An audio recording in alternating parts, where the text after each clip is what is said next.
excited for this card. I'm not gonna cap. I'm not that excited for this card. Probably more excited for Dana White Contender Series that we got coming up tomorrow. That should be a fun card. We got some new prospects trying to make their way to the UFC, so that should be more exciting than the. There's probably a couple of fights in the card. I mean, 3 of 5 card. It's a pay per view. We got one WMMA fight on the card, which is I'm really looking forward to this WMMA fight on the card. We got the one of Santos taking the Casey and Neil. You guys already know, man. It's gonna be an absolute banger. We're gonna have so much cake to fucking look at. But yeah, I hope you guys are having a beautiful week, man. I mean, it's only Monday right now, so normally I would go live tomorrow for the live preview, but we're gonna be live tomorrow for Dana White Contender Series, so probably can't get it done tomorrow, right? So it is what it is, you know. What's going on, Cover? Let's go. We got Cover in the house. Cover said Luana Santos is fine, fine, fine. I agree with you, Cover. That's fine, fine, fine. She's fine as hell, man. I had to put her in the thumbnail. I mean, Casey Neal's, I think she's okay. Definitely not as cute as Luana Santos, but Casey Neal, I mean, I put her in the thumbnail too. I mean, she's got some good pictures on Instagram, and I put her up there. I think she's okay. Casey Neal's not that terrible.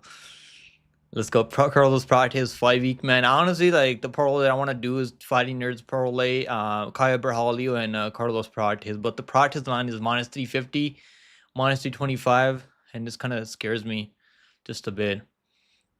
Yeah, the line definitely kind of scares me. Clown, did you petty? I mean, I don't think he did anything petty.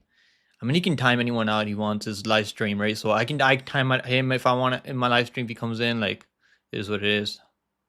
I'm not gonna fucking be pissed off at him for timing me out. Am I watching Dana White Contender Series tomorrow? Hell yeah, bro. I'm gonna be watching. I'm gonna be live for the card classroom. Nice to see you here, bro. I'm gonna be live tomorrow for Dana White Contender Series. That's why I decided to just go live today for UFC 5 race. I was like, I want to get the live preview done anyway, so I might as well go live today and get it over with so we can watch Dana White Contender Series. I already got the breakdown out for Dana White Contender Series tomorrow. And I didn't watch the weigh-ins. I think Baby Sharp in Discord told me that everyone made weight, so that's a good sign that everyone made weight properly. But yeah, I'm excited for Dana White Contender Series, man. Last year was really fun. That's when I really started my channel last year on Dana White Contender Series. What's going on, Adebayo? Nice to see you near Bio. Let's go. We got me plug in the house, bro. I've been going live, and the haters are getting to me anyways. I don't know, bro. Just do your thing, bro. Don't let people fucking bother you. It's like it's part of like if you wanna go live on YouTube, you wanna make content. Not everyone's gonna be your fucking. Not everyone's gonna be with you. They're not gonna like your stuff. I mean, not everyone. I mean, 80% people are gonna be with you, and 20% whatever. Just don't let it bother you. Connor said I was late. Who timed you? It was our clown show. I was hanging in there for a minute, and I don't know. He was probably just having a bad day. I don't really like think too much about it. What's going on, Mary? We got Mary in here. Let's go, Mary. Hey, I was falsely thinking there would be some serious cake here. Looking at the thumbnail, you're not wrong, Mary. Look at the thumbnail. I mean, Luana Santos, he's fine as well. I mean, I'm definitely simping for Luana Santos. I'm not even ashamed to say it. Luana Santos definitely got some cake on her. Casey Neal, I mean, Casey Neal is not that terrible. I'll be honest. Like, I mean, I would pick Santos over Neal, but Casey Neal is okay on a good day. Let's go. We got Vulcan in here. Let's go, Vulcan. I'm excited for tomorrow, Vulcan. I know your boy. You're really confident, Hamid, right, Hamid? Yeah, I want to watch the weigh-ins. I haven't watched the weigh-ins. I want to see how they size up. And then I might throw like maybe half unit at plus 180. He's thinking his line's crazy, plus 180 for Hamid. The only thing I don't like about Hamid is he's super low volume and doesn't throw enough output out there. But I feel like you can get that one done tomorrow. Let's go, Lane. We got Lane in the house. I heard Lopez is underweight. Who Lopez? Who? Diego Lopez? Really? Isn't he fighting Ortega like in a couple of weeks from now at UFC Nochi, I think? Let's go, Bob. We got Bob in here. Pick him trying to duck me with these late afternoon streams. Thank goodness for Lane filling me in. Yeah, I mean, if you're in Discord, you should be able to see the notifications. I mean, just turn the notifications on. I know it doesn't work all the time. Normally, sometimes it works, sometimes it doesn't work. But yeah, I wasn't planning on going live today, Bob. So I was like, Then I'm thinking, we got Dana White Contender Series tomorrow, so I probably won't be able to get it done tomorrow. I'm not gonna go live 2 times tomorrow. I got stuff to do in the morning, so I was like, I want to go live for Dana White Contender Series. That's gonna be a fun card to watch. So I was like, might as well get it done today, you know. Well, first fight on the card, we got Jesus Aguilar taking on Nicoll, and this should be a fun fight. I mean, Jesus Aguilar, like this guy has a 62-inch reach. I mean, the only other like fighter that I know has a lower reach than Aguilar, I think, is Corey McKenna. So he has like a 57-inch reach. But Jesus Aguilar, like the line is crazy here. Like plus 185 for Jesus Aguilar. Like I'm still picking Stuart Nicoll. I think his wrestling and the striking is good enough. And the wrestling is what I like. The ground and pound is nice. He's got really slick back takes. The guy's not really that proven though. Like, I guess he beat a guy at 5-0, but look, like he's been fighting in beatdown. I mean, that's some Australian promotion, I guess. Like the line is definitely crazy for Nicoll here. He's gonna have to prove himself here. But I am gonna pick him here. I think he can get this one done. Well, let's see who people pick. I mean, I think people are gonna be they're gonna like the underdog here. He's Aguilar. I don't even think he won the last fight. He's Aguilar. That was a really close fight. I thought Mendoza won that fight, but they gave it to Aguilar in Mexico City, in Mexico. So it is what it is there. He had a couple of submission attempts, but nothing much else. I mean, he knocked out Shannon Ross with one punch. That was impressive. I mean, I had money on him there, and I wasn't expecting a first round KO, like a first 30 seconds. What was that, 30 seconds? And that was like less than 30 seconds. That was like 17 seconds KO, one punch, overhand right. Shannon Ross is fucking dead, buried 10 feet under. And he's also got a submission win over Reyes, Edgar Charez in a 5-round matchup. So Hagler is more proven. That's gonna just keep me away from betting on Nicoll at juice minus 225. This is probably dog or pass for betting on it. I know Cover likes the Nicoll side. I'm just gonna stay away, man. I don't trust this guy yet. I want to see how he does in the UFC. I don't think he's gonna finish Aguilar. I think this is gonna go the distance. I think the fight goes the distance is probably the better play here.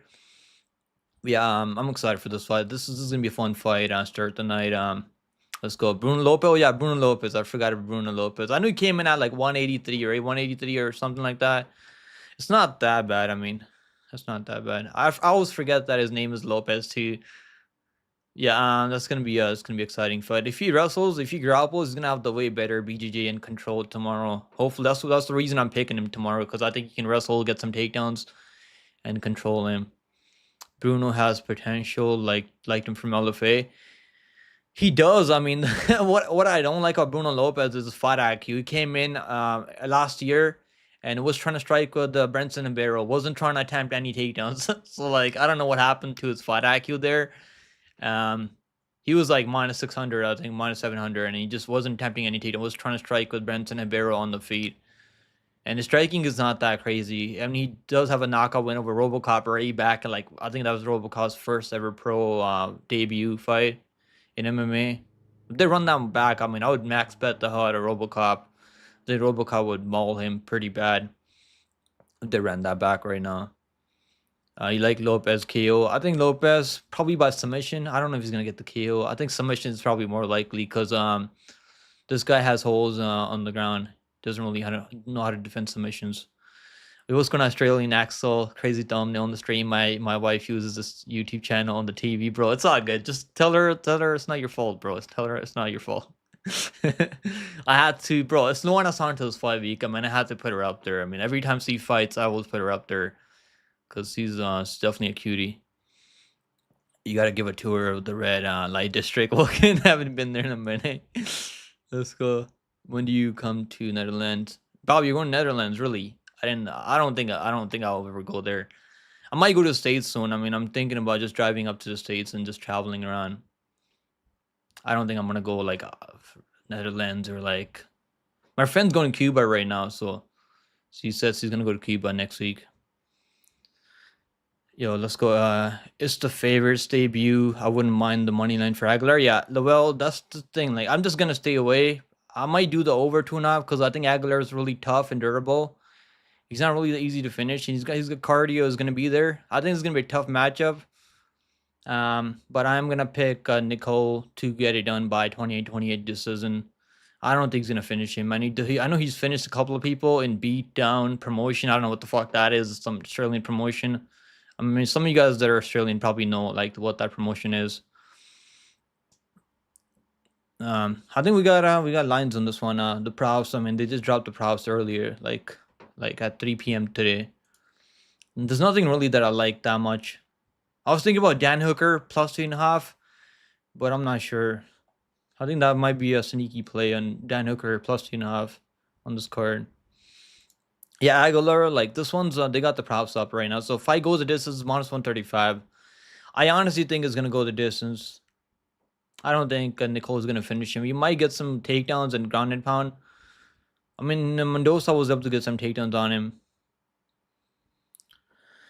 Jesus Aguilar plus 2.5 minus 150. It's not even plus money. You might as well take the money line if you're gonna bet on Jesus Aguilar, because you're gonna get more juice on the money line. Nicoll inside the distance plus 200. Yeah, I don't know. This guy's not that proven. I think the over 2.5 is probably a better parlay piece. It's flyweights, right? These guys are flyweights. I mean, Jesus Aguilar showing some power, but not really over anyone other than Shannon Ross. What's going on, Douglas? Hey, dude, are you sad for Lucas? Lucas Tracy MMA, bro? I don't know. Why would I be sad? I mean, it's like he's trying to do something else, right, in life. I'm not gonna fucking cry over it. I couldn't give less of a fuck. At least fam got shit figured out. He's probably made enough money from YouTube already, so he can just go pursue something he wants to do now. I'm also the cards, right? The Apex cards. I mean, it's like a lot of people are like saying they don't want to watch UFC anymore because these cards are pretty terrible. It's like filler cards every week we got. At least the Spivak, I mean, he finished the guy, right? So it could have been a lot worse if that went the distance.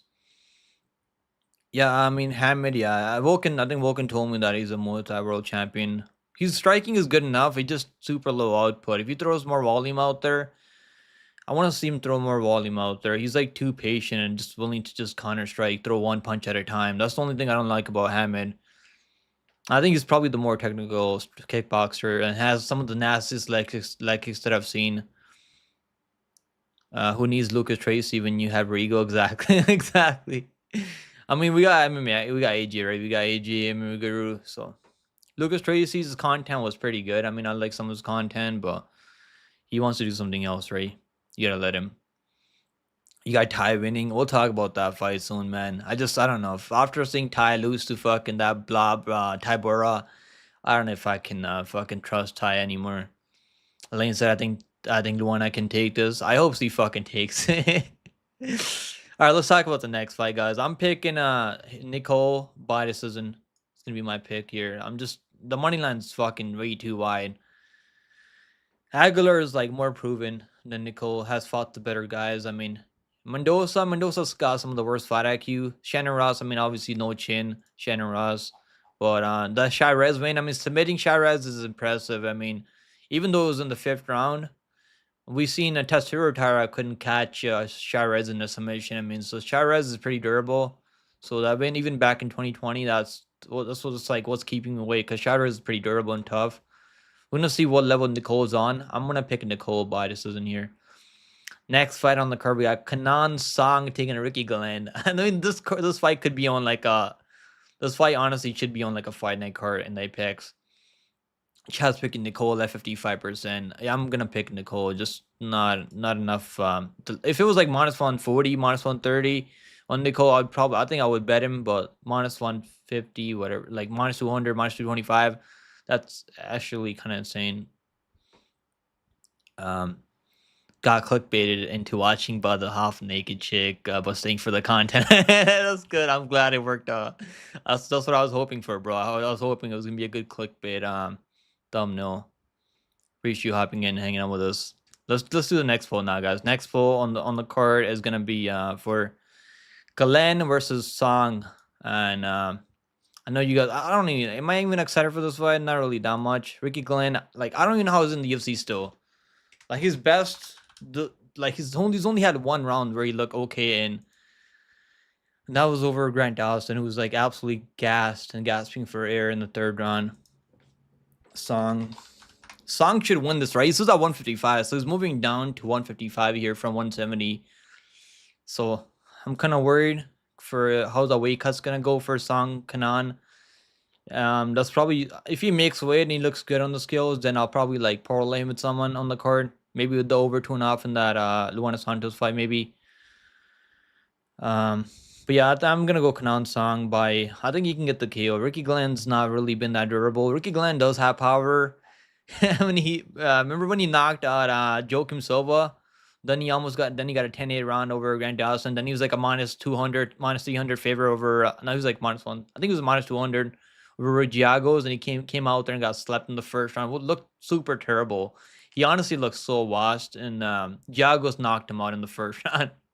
I was telling people to stay away from that fight because I was like, I don't think Glenn's that good, and he proved that he's not that fucking good. He's been getting chinned back to back. I mean, getting knocked out by Dober. I mean, it is what it is. Dober has some of the most KOs at 155, but getting KO'd by Chris Giagos is not good. That's not good in 2023 or 2024, even 2020.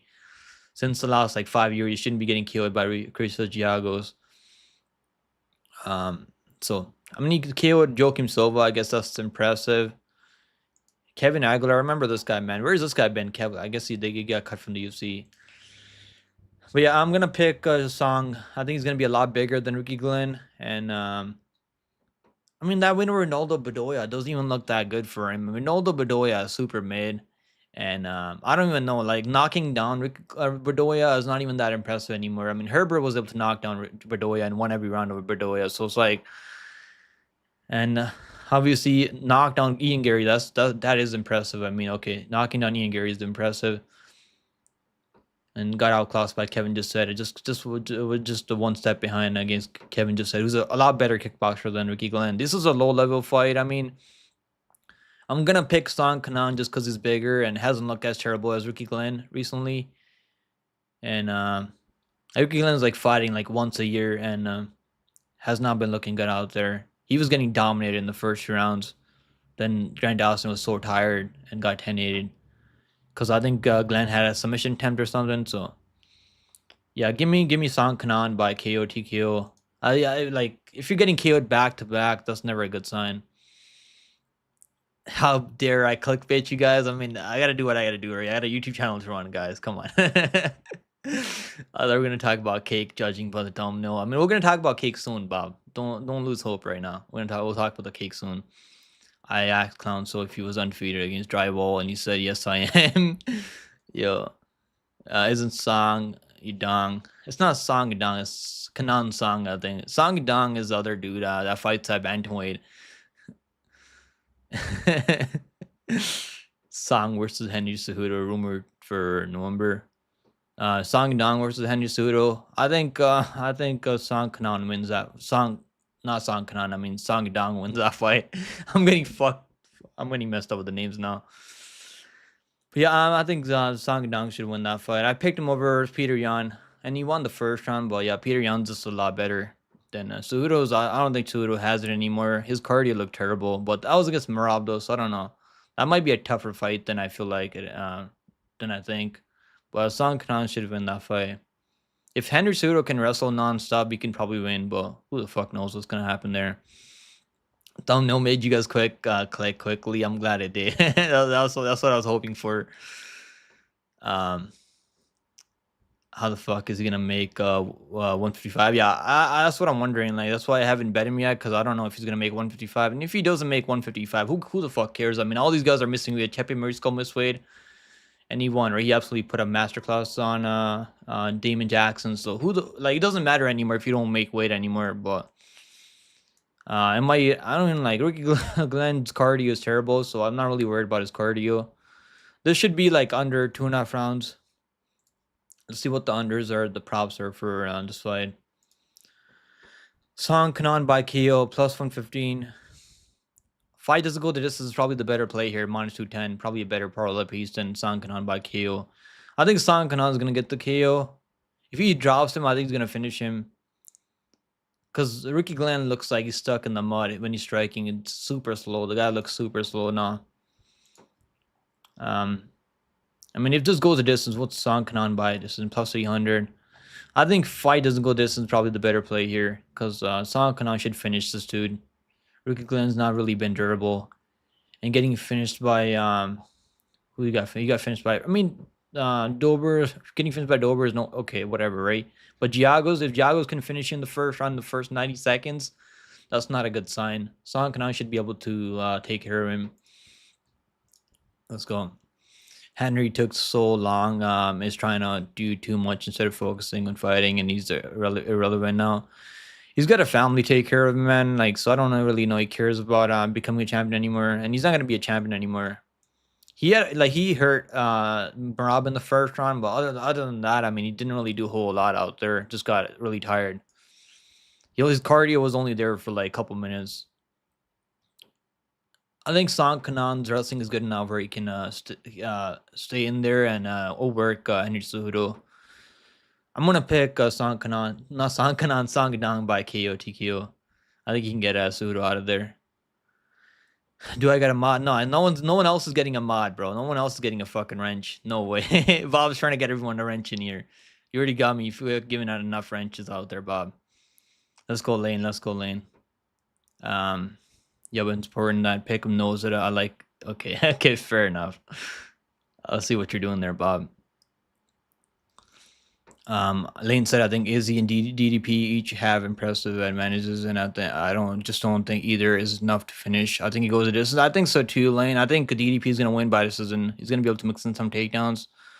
If Izzy can't snipe him with something like a counter, it's probably gonna go the distance.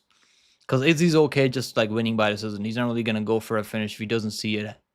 That's the thing about Izzy. If you've been watching his career over the years, you've seen that with Izzy. Like if the finish is not there, he's not gonna go for it. He's not gonna like chase a finish if it's not there. Should send part of your revenue to stream to whoever those chicks are. Nah, it's not happening. They're making enough money from OnlyFans, bro. You think Luana Santos needs money from me? She's making a killing from OnlyFans, I think. All right, let's talk about the next fight, guys. Next fight on the card is gonna be I think the fight doesn't go this is probably the better parlay piece here. -210 is on a bet online. You can parlay the under. It's set at 1.5 rounds, so you're gonna have to wait till they drop the odds on the props on DraftKings or other books, because you can't parlay those fight doesn't go the distance on bet online. It's really fucking frustrating. Yeah, the over, I don't know. I wouldn't play the over and under because I think it could go under 1.5. It could go over 1.5, but I don't think it's gonna go the distance though. Kanan Santos should be able to get him out of there by KO TKO. That's gonna be my pick. Next fight on the card, we got Tom Nolan taking on Alex Reyes. I mean, how is Alex Reyes still in the UFC? Like, these guys are like, Ricky Glenn shouldn't be in the UFC anymore. Alex Reyes shouldn't be fighting in the UFC anymore. Not saying that Tom Nolan's this really high level prospect that I think he's gonna be a champion or anything, but he should be fighting at 170. So let's do a poll for this one. We got Reyes. I mean, I honestly thought, like, when I saw this guy the first time, I was like, is he Alex Dominic Reyes' brother? But he's not his brother. Chad's picking Song Kanan at 87%. Yeah, I'm picking Song Kanan. But it's a really shady fight. Hopefully he makes weight, and then I'll maybe get him, bet on him maybe. All right, next fight on the card, we got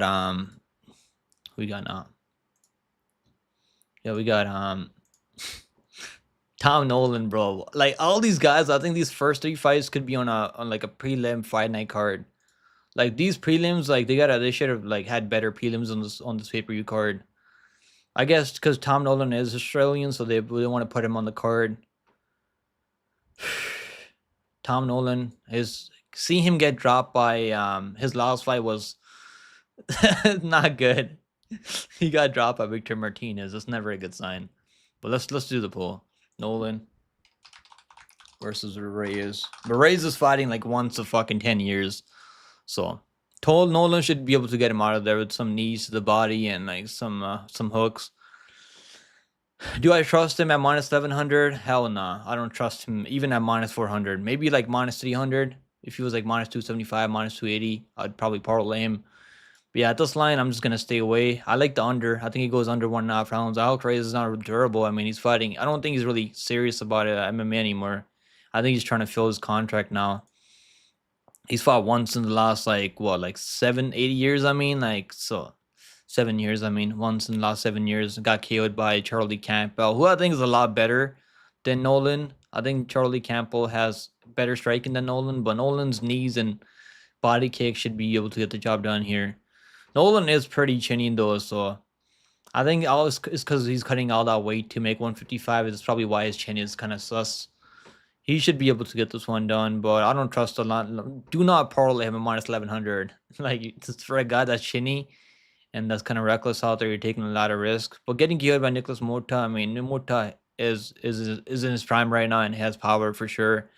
I think Mota would KO Reyes too, so I get it why the line is that crazy, but it's definitely crazy as all. Nolan by first round KO should be the pick here. It's a square pick, but can he get a submission? I mean, what's a submission? Imagine he gets a submission or something here. Nolan by KO is minus 550. Holy shit. Nolan by KO is minus 550. I'm good. I'm not gonna fucking play that. Under 1.5 minus 350. I think that's probably the better play. Fight doesn't go to distance minus 1600. Holy shit. Imagine this goes to distance at plus 800. Nolan by submission plus 900. Can he get a club and sub? Imagine he gets a club and sub. I mean, holy shit. Bob said Pickham's lock of the week. Nolan, yeah, I gotta lock him up now. Now that KO is minus 550, I gotta lock him up. Submission. I mean, I might play something in the submission. I could see a club and sub. I know he doesn't have any submissions, but this could be a we could see a submission here. I mean, not likely. I mean, but at this number, bro, like that's crazy. Plus 900 for a guy who's minus 1100 on the money line. Plus 900 by submission. Might do like $10 on the submission, or like $20 maybe submission, but probably not likely. I mean, instead of this is minus 1000. I mean, Jesus Christ. Under 1.5. I think under 1.5 is a better parlay piece here. Yeah, what's going on, Twizzy? The under is a parlay lock. I think so too, Twizzy. I think even at minus 350, I think it's solid. Yeah, the way he fights, I mean, he's been finishing people in the first round. Or he might get finished himself in the first round, but Reyes seems really slow, and I don't think he's serious about competing in MMA anymore. He's only getting older by every fucking day. Bob said I'm all over this one. I'm sure you are, Bob. Sure you are. I don't blame you for betting your house on that minus 1100. You might be able to put a down payment on a Tyra Corolla if you bet that minus 1100 money line. You might get a free car. I mean, we might be able to get a free 2024 Toyota Corolla if you put your whole house on Nolan here. If you get a chin in the first round, at least you can call up Covert to get a free dumpster. I mean, I think Covert can help you out with a dumpster. I mean, so you can live in that dumpster if Nolan gets KO'd in the first round. I think under should be solid here. Yeah. What's going on, Better Man? We got Better Man. Let's go, guys. The balls that I plan to not work hard at all. Hopefully a wrench comes in my way. Not gonna happen. I'm just not gonna give out any more wrenches, guys. That's not happening anymore. I already gave out so many wrenches. Probably gonna have to reset the wrenches soon, and maybe keep one person with the wrench. Goodwill in Nolan, yeah. It's only minus 1100, Bob. It's not even that crazy. So it could be like minus 2800 right now. Imagine Nolan, like minus 1100 is crazy. I mean, Reyes, what's Reyes by? Reyes plus 850 for Reyes, and Reyes by KO plus 1100. If you're gonna throw money on Reyes, you might as well go with like Reyes by money line. But I'm just gonna trust though under 1.5. Under 2.5 is gonna be like minus 800, I think, because the fight doesn't go this is minus 1600. I don't know. Even the minus under 1.5 is kind of chalky though, minus 350. But the way Reyes is out there getting finished in back to back in the first round, I think Nolan should be able to get some knees in and finish him by TKO. Probably TKO is more likely, but could be a club and sub situation. Nolan round 1 KO is minus 160. I think that's the way he's going to win. I think that's solid. Well, is it minus 160? I didn't see the first round KO. Nolan, yeah, it's minus 160. Honestly, that's probably the way he's going to win. That's the way he's been winning out there. First round KO. And Rey's not really durable. Rey's been getting finished in the first round. Take Covert's wrench, but he's never here. I probably will soon if he doesn't show up all the time anymore. At this point, you stand out more not having a wrench. Exactly. Yeah, I'm gonna reset the wrench soon. Don't worry, because we have so many people with the wrenches right now. Lane's okay though. Bob's okay also, but yeah, Covert is here. He's the first one here. I forgot. Pick'em better not fire me. I just got my job back. Yo, what happened with the clown show? Didn't he fucking unmod everyone? I think he unmodded everyone, right? What's his yeah, Arc, I think he took everyone's wrench away. Even Ramirez. I mean, I think Ramirez has been with the channel for like the years and years, right? And the guy's fucking unmodded him. He timed me out too, bro. He's fucking timed me out. Then he's like, "Yo, where weren't you? You weren't here for the last 5 hours." I'm like, "Dude, you fucking timed me out. I'm not gonna watch you just fucking talk nonsense for 5 hours if I can't type in the chat." Yeah, Cobra was the first one here. I gotta give credit to Cobra. And Nolan is the worst minus 1500 favorite I've ever seen. I don't think he's the worst, but yeah, definitely the line should be like at most he should be like minus 500, maybe minus 400. Yeah, the minus 1100 line is fucking crazy. But Reyes is not really a fighter anymore. He's just trying to fill his contract, and he looks super slow out there. Imagine Reyes drops him in the first round. Like Victor Martinez can drop him, Reyes can drop him too. Or Nolan should be able to get this one done. But yeah, the line is fucking brutal. Minus 1100, minus 1500, and some bucks out there. I'm still gonna pick Nolan first round KO minus 160. That's probably the play. I think the under is probably the better play here, under 1.5. All right, guys. Next fight, it doesn't get any better. I mean, we got Herbert Burns coming back after quitting 3 times in a row. Is he gonna quit the 4 times in a row? Let's find out. You get to find out if you tune into UFC 5. All right, let's do the poll. So people are picking Nolan 89%. Yeah, the money lines. I mean, I'm sure people are gonna parlay the money line still. But what did the money line open up at? I want to see what line open up at. I mean, Charlie Campo was only like minus 300, minus 350, I think. Wasn't he like minus 400? And had the under one out there. I want to see what the line opened up at here. Nolan. So he was minus 1100. Okay, so the line on DraftKings is minus 1350 right now. People still are parlaying him, I guess. Under 1.5, probably the better play. All right, let's talk about the next fight, guys. Next fight on the card, we got Jenkins versus Herbert Burns. I honestly do trust Jenkins at this line. I mean, should I trust Jenkins at this line? I think I should, because Herbert Burns, if he doesn't get a crazy first round fluky KO or like a submission, he's gonna have the better grappling here. But the guy's a quitter, man. Burns. Gilbert Burns probably gonna have to carry him out of the octagon. I mean, like every time. Jenkins should be able. This should be Jenkins all day. It should be Jenkins all day. TG said, "Who's the lock of the week?" I don't have one yet, bro. It's gonna be tough to pick a lock of the week on this card, because I think most of the favorites are gonna win on this card. Herbert Burns, fluke knee or gilly, bro. If he's gonna win, it's probably gonna be like a first round like submission, like a gilly or something, like a first. But I don't see it happening. I think Jenkins is good enough. I know Jenkins been subbed 2 times before, like maybe before made it to UFC, but I don't think it's gonna happen anymore. I think Jenkins in the parlay piece is still solid. I've already put him in parlay at minus 500. I think I thought the minus 500 line was crazy. It's even got wider now. He's like minus 800 now. He's minus 800 now on BetOnline. I got him with Jenkins. I got Jenkins, Delgado from Dana White Contender Series tomorrow, and I got Erceg at plus 140. The Erceg line actually came down. So I got Erceg at like minus 205, and the lines actually came down now. I think that's a solid 3-leg parlay. Jenkins, Delgado. I like Delgado. Tomorrow he's fighting in Dana White Contender Series tomorrow. And Erceg. I think that one can cash tomorrow. I like Jenkins here. I think Jenkins should be. It's just got to be careful early. And his kickboxing is solid enough. But I don't see him getting caught with something crazy. And Burns is a quitter, man. So, like, I'm not really worried about, once it goes past the first couple minutes, I'm not really worried about Burns doing something crazy here. Your lock of the week is Nolan. Bro, great fucking lock of the week. It's only minus 1,500 or minus 1,100.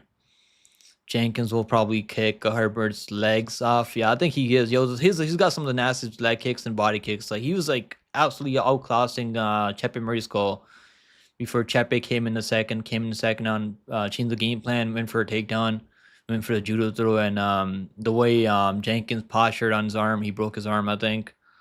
But yeah, I mean, Jenkins, this was one-way traffic from Jenkins. He's, like, absolutely dominating Chepe on the feet.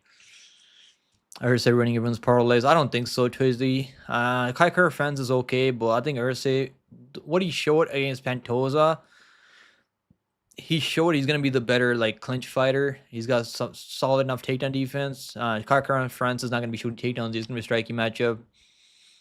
I think Erceg's gonna be quicker.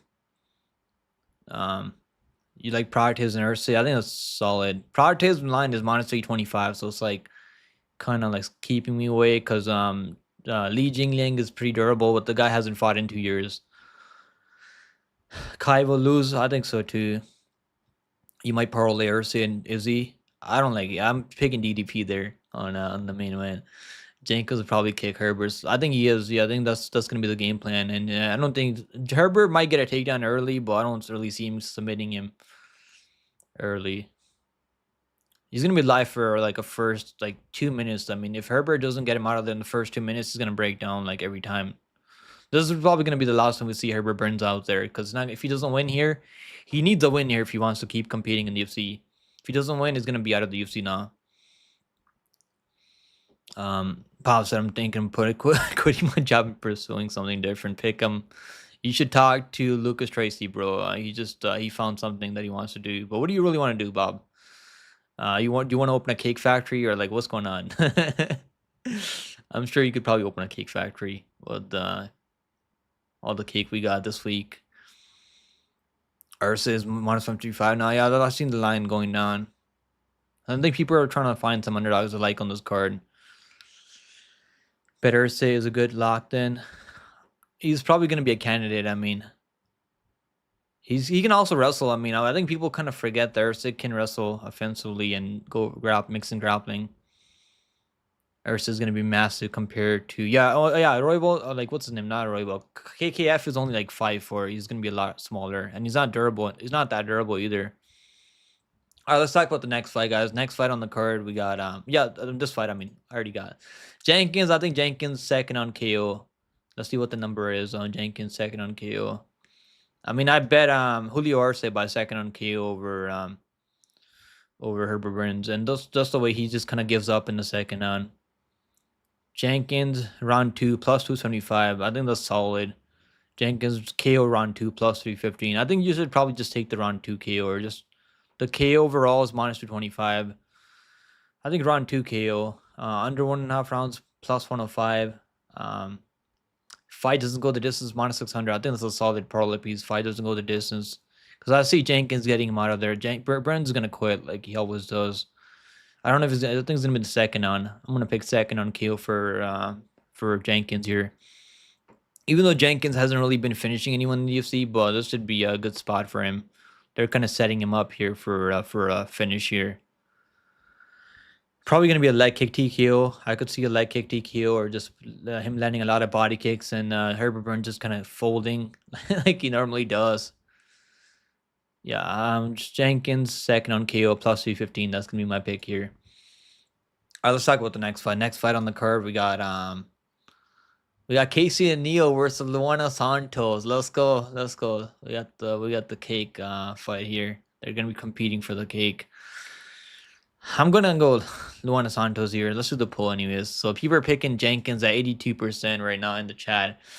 I think Jenkins should be able to get it. If you want to play something in Burns, I'd probably play like a first round Burns. If he's gonna be live for like a submission first round. If he doesn't get a first round submission, he's just gonna give up like he normally does. Unless he's really serious, unless he really wants to keep fighting in the UFC. I don't think he's really cares about fighting in the UFC anymore.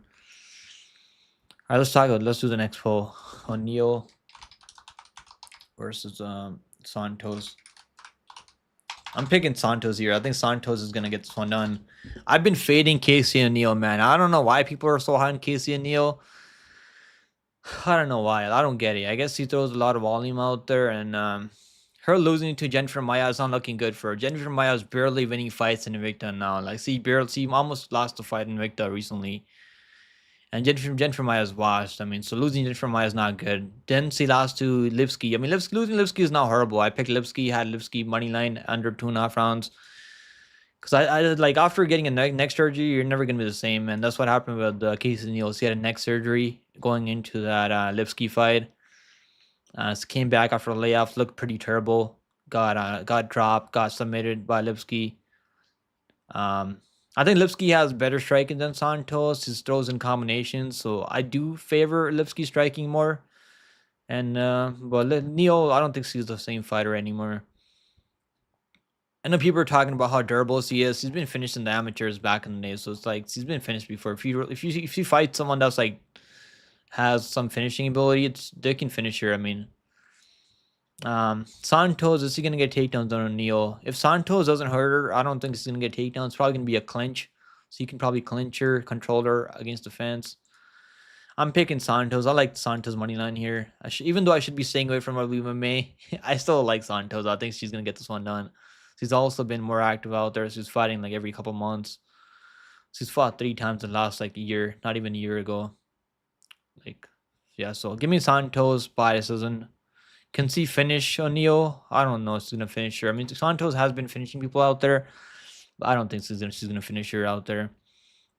I like Santos money line a lot on this card. If anyone's qualified, it's Yuba. Exactly, exactly. How's Maya was looking? I'm taking. Yeah, Maya was looking terrible, man. If you watch her recent fight last week in Victor, she looked terrible. I mean, she looked fucking dog shit. She barely won that fight over that girl that's like 10-5. Yeah, her losing to Jennifer Maya is not looking good. She got outclassed by Jennifer Maya. I think she'll get it down to the mat. I think she'll get some takedowns, some takedowns. Casey fights like Paige Jen.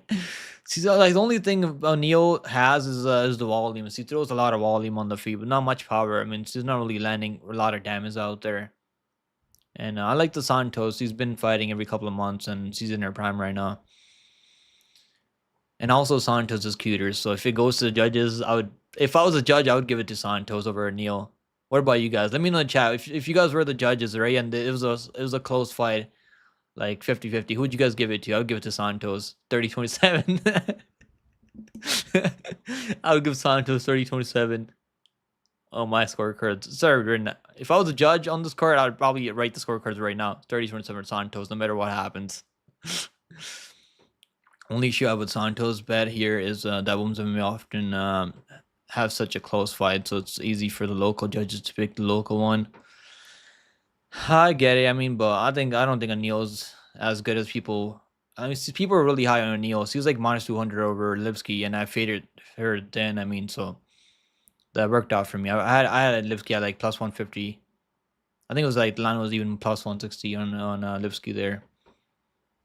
And Lipski put it on her. I mean, Lipski submitted her too, so that's not good. And after the neck surgery, I think the neck surgery is really not good for O'Neal. Having the neck surgery and coming back after a layoff is not good. That's why the over. Yeah, the over, I think is going to go over. I think Santos is going to get it done by decision. Santos, I mean, can she finish her? I mean, if she takes her back, maybe she can submit her. I could see Santos submitting her, but I don't think it's going to happen. O'Neal is pretty tough. Is there any underdog on this card? I like an underdog on this card. I will talk about it at the end. There's underdogs that I like on this card. You can at least tell Santos has techniques. He's hotter. Santos wins decision. Yeah, exactly. Santos is hotter, I think. O'Neal's okay. I mean, she's got a pretty good face on her, but I think Santos is hotter. I mean, O'Neal might land more volume, but I could see Santos is showing some power. I mean, she's got some power, right? She knocked down Maria Gapawa, who's back to Skid Row. I mean, Maria Gapawa is back to living in Skid Row after that one. Stephanie Egger, that was just a boring clinch fest by Santos. Knocked out Juliana Miller. So this is gonna be a tougher fight than her last couple fights, but I think she can get this one done. She's only 24 years old. And she's got momentum right now.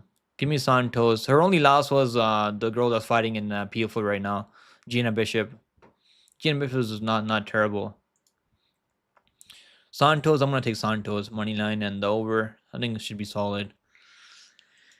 Next fight on the card, we got Josh Culibao taking on Ricardo Ramos. Guys, honestly, this prelims feels like prelims on the fight night card, like in the Apex, doesn't it? Like, I'm not really that excited for the prelims. Maybe other than Santos fight. Chad's picking Santos at 81% right now. Yeah, give me Santos to win. Could be 28-28 because O'Neal might win one round without any more volume out there. Bob said I took them +6 or something with some players props and You guys are betting on baseball? Yeah, I gotta stop betting. I used to bet on basketball, like basketball, but I stopped betting in basketball now. I bet on boxing like last week and it didn't work out for me. All right, let's do the poll for the next one. Next fight on the card is gonna be Culibao versus Ramos. Ricardo Ramos has some of the worst fight IQ that I've seen in the UFC. Let's see how he does here. Culibao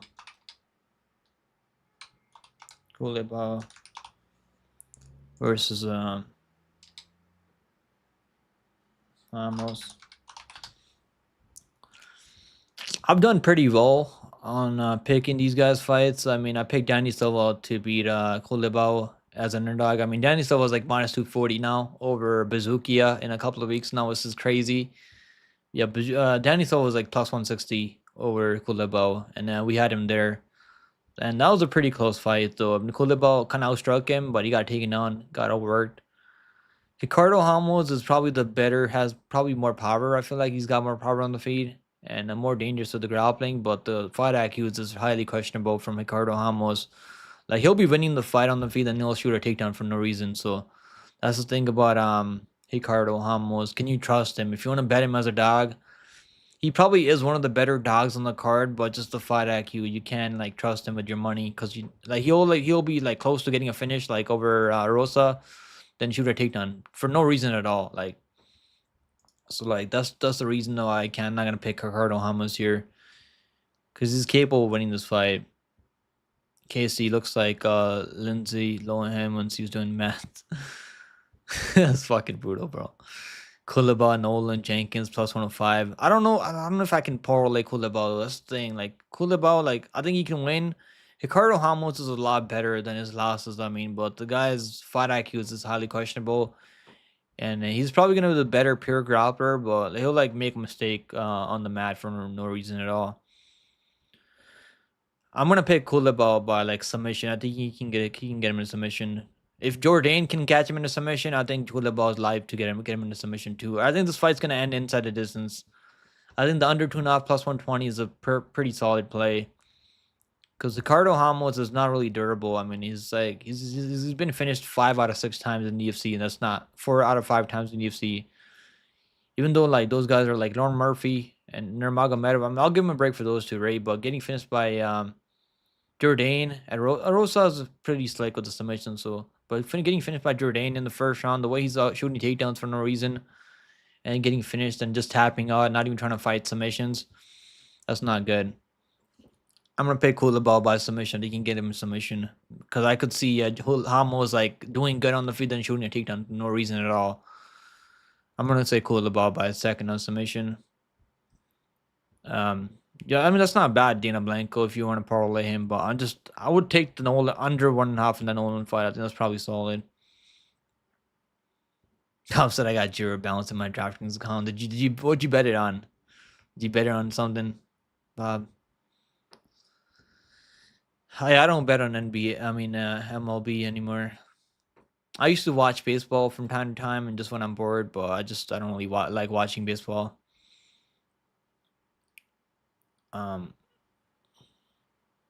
DDP, yeah, I think DDP can win, bro. I know people are not gonna they're not gonna like the pick, but DDP can win.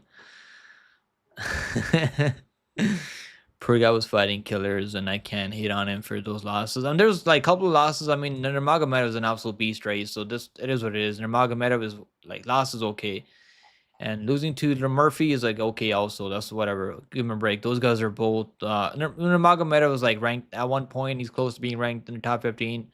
Murphy's ranked in top 15 right now. Tuivasa is okay also. Jourdain, I mean, losing to Jourdain, the way he lost, it's not that he's losing to these guys. It's like the way he's losing. Like he's doing really good on the feet. This fight IQ is highly questionable. Like shooter takedown. He's like close to knocking a Julian Rosa on the feet. Lucky for me, I had the under 2.5 at like -55, so I was happy that it went under. It was pretty easy under 1.5. Because both guys are not that durable, so we all knew he was gonna go under there, but just like him shooting it, he was like he knocked on Derosa like 3-4 times, and he shot a takedown for no reason, and ran into a gilly. Same thing with Jourdain, like he comes out there and shoots a takedown, no reason at all. Gets sub, like it's like I don't know what's going on with Ramos, because he's a pretty good fighter. I mean, he's only 29 years old.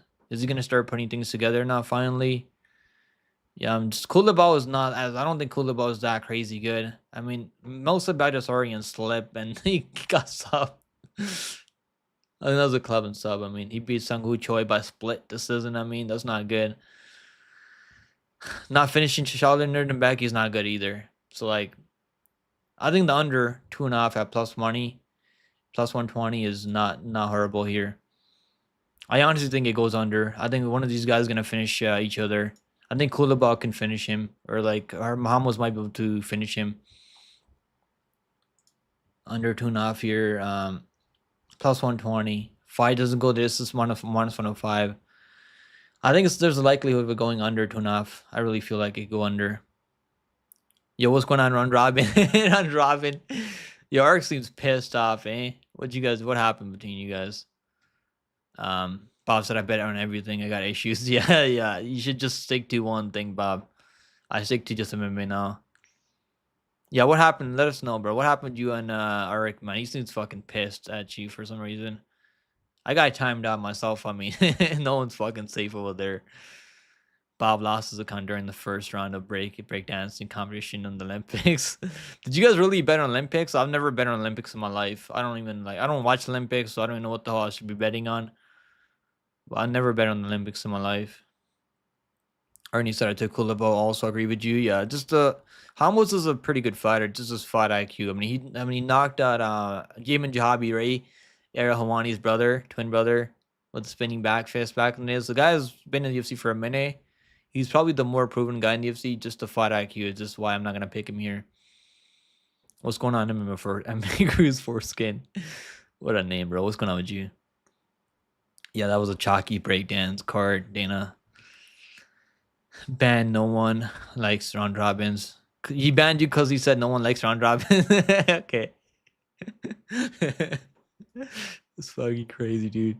All right, guys, let's move on to the main. Let's look at the props. I mean, I didn't even look at the props. Culibao by submission is plus 900. Bro, if Jourdain can submit him, I think Culibao is gonna be live for a submission. I could just see Ramos shooting a takedown and running into another gilly. I don't think Culibao has gillies like that. He's mostly like his submission that he got was a rear naked choke. It was like kind of a club and sub. I mean, I don't even know. It was a club and sub. I think Bagdasarian kind of slipped on a banana peel and gave up that submission. But he's capable of submitting people, so that plus 900 for Culibao by submission might be a good play. I just think someone's gonna get finished here. I mean, I could be wrong, but I think someone's gonna get finished here. The under 2.5 was plus 150 earlier when they dropped the lines yesterday, so I think it could go under. Now it's plus 120. Give me the under 2.5. It's probably the better play here. Ramos has been finished 5 out of 6 times when he's losing fights out there. If Culibao wins, it's probably gonna be like maybe a submission or a decision. I mean, but if Ramos wins, it's probably gonna be a finish. Next fight on the card, we got just Tafa taking a Walter Walker. I mean, Walter Walker pissed me off, man. I mean, he sold a couple of my parlays. I should have known. I mean, betting on a guy like this guy, was not looking that good on the regional MMA. I should have known, Ray. Walter fucking Walker, man. So the chat's picking Culibao at 70% right now. Yeah, give me Culibao, but low confidence. Let's talk about the next fight. Next fight on the card is gonna be Tafa. Tafa versus Walter Walker. Bro, I'm gonna pick Tafa just because I want to see him just knock out what's his name, Walter Walker. I hope he fucking chins him brutally. Walter Walker can win this fight if he gets takedowns. I mean, he's gonna be a lot bigger than Tafa. Tafa is gonna be a lot quicker. I think Walter Walker's striking is horrendous, and I'm not gonna pick him just because the striking is horrendous, and he doesn't do a lot of damage when he gets takedowns on you. He might just be able to just control him for 3 rounds. I mean, I could see that happening. I hope Tafa's been working on that takedown defense, but these guys can't really grapple. Him and his brother. This could be a first round kill for Tafa because he's gonna be a lot quicker. He's gonna kickboxing gonna be a lot better. Walter Walker looks to be in better shape right now, though. If you guys seen his Instagram, it seems like he's in pretty good shape right now. So can he go out there and turn things around? I mean, losing to Brisky is not good. I mean, I know some people were saying that was a robbery. It wasn't a fucking robbery. I mean, I had money on Walter Walker, and I thought he lost that fight clearly, 28-28. He might have won one round with the takedowns and control. He was in full mount. Couldn't really land any ground and pound. This is fucking horrible. I mean, what are you doing, dude? You're 6'6" with an 81-inch reach, and you're huge, man, for the weight class. You can't land any ground and pound. You're landing this pitter patter ground and pound on Brzezinski. Not good. Super slow. Striking is not there. Give me Tafa by KO. I hope he chins him the first round. I'm gonna pick Tafa. Well, he's not even the underdog anymore. I think he's like minus 133 right now. So he was underdog earlier. Now he's minus 133. Minus 133. I mean, so it's like slight favor now. He was underdog when I picked him. I think he was like plus 100 or like even money maybe when I picked him in my early breakdown. I took Brisky. I think he loses again, but he's in actual good shape this time. Yeah, if he might be able to lay and pray, I could see him just laying and praying on top of Tafa, because Tafa was getting laid and prayed by Usman, Muhammad Usman. I mean, if Muhammad Usman can lay and pray on you, unless Tafa has really been drilling that takedown defense recently, he might get just laid and prayed.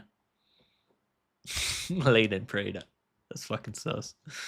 Yeah, pillow fist at heavyweight is a curse. Yeah, Walter Walker has no fucking ground and pound, no power. At least Tafa has some power. He knocked out the goat Parker Porter, right? Let's go. Parker Porter the fucking goat. I got Parker Porter emoji. So knocking out Parker Porter tells me a lot. Tells me you're gonna be a champion soon. I mean, look at John Jones, right? He finished Parker Porter, and he's a champion. I mean, he's one of the best fighters to ever do it. You can talk to Dana White. He'll tell you how good John Jones is after beating Parker Porter.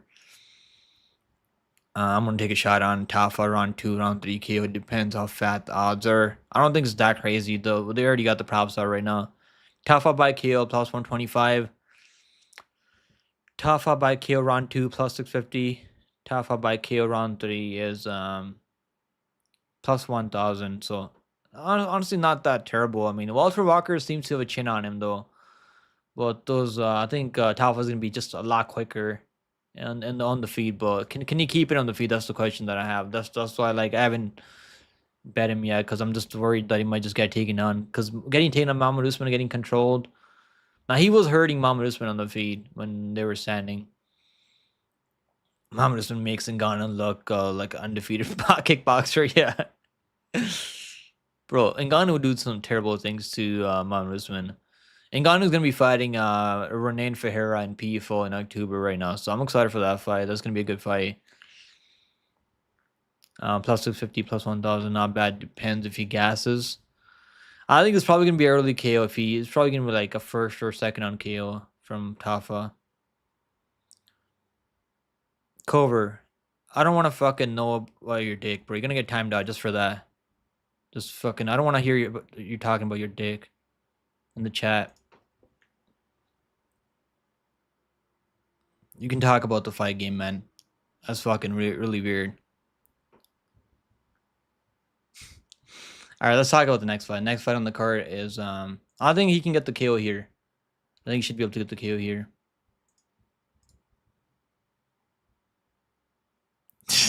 Bob said we need to. No, we don't need to, bro. I don't want to fucking talk about other people's fucking dicks. What the fuck is this, bro? I don't even think I timed him out. I just think I deleted the messes. Yeah, just not talk about that, Hober. All right, let's talk about the next fight. Next fight on the card is going to be Li Jingliang versus Carlos Prates now. Let's go. I'm excited for this fight. Let's go. Chat's picking Tafa at 65%. Yeah, if Walter Walker wins, I don't even think he's gonna finish him. I think it's gonna be just fucking decision. I mean, from Walter Walker. Plus 225 Walter Walker decision. I mean, he's gonna win by decision if he wins. I don't think he's finishing Tafa. His ground and pound is pretty terrible. All right, let's go next fight. I'm excited for this fight. This is gonna be a banger. This fight's gonna be an absolute banger. Let's go, Li Jingliang. Hopefully, he can wear a suit to the press conference this Thursday. We haven't seen this guy in 2 years, man. Let's go. I'm a pretty big Li Jingliang fan, but this is a tough matchup, man.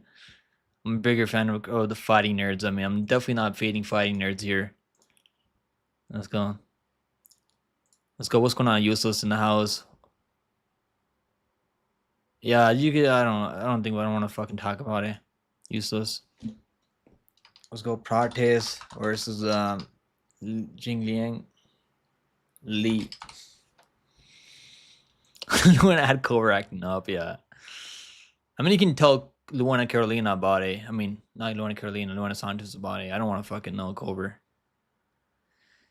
Yeah, I got a damn migraine, so I was letting the meds kick in. What's going on, Grimy? Let's go. I'm glad you made it to the live stream. Tomorrow we're gonna be live for Dana White Contender Series tomorrow. Let's go.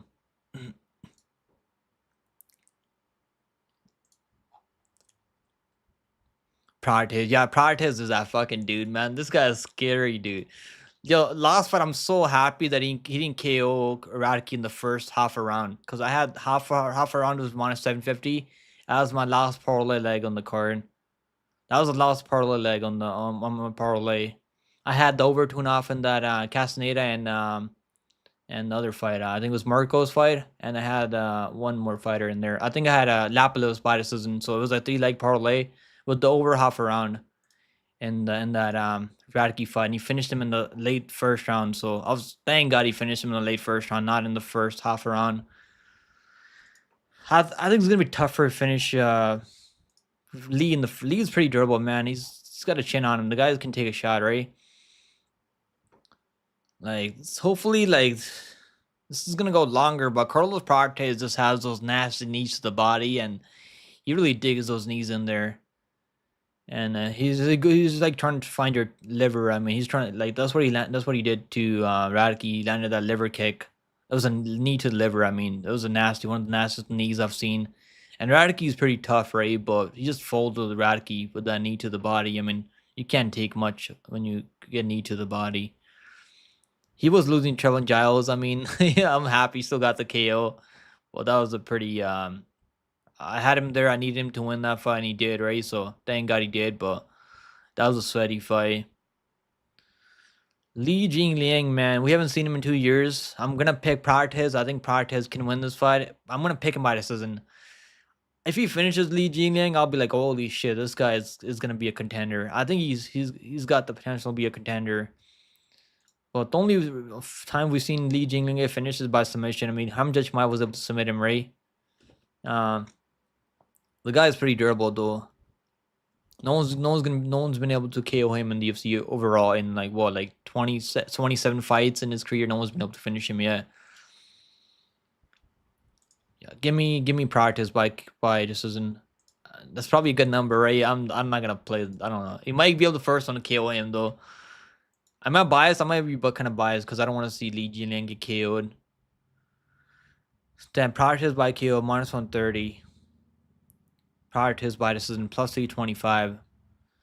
Over 1.5 rounds. I think over 1.5 rounds is pretty solid, but I'm scared to play the over. It was minus 160 earlier in the week, the over 1.5 rounds, and I was like, I don't know.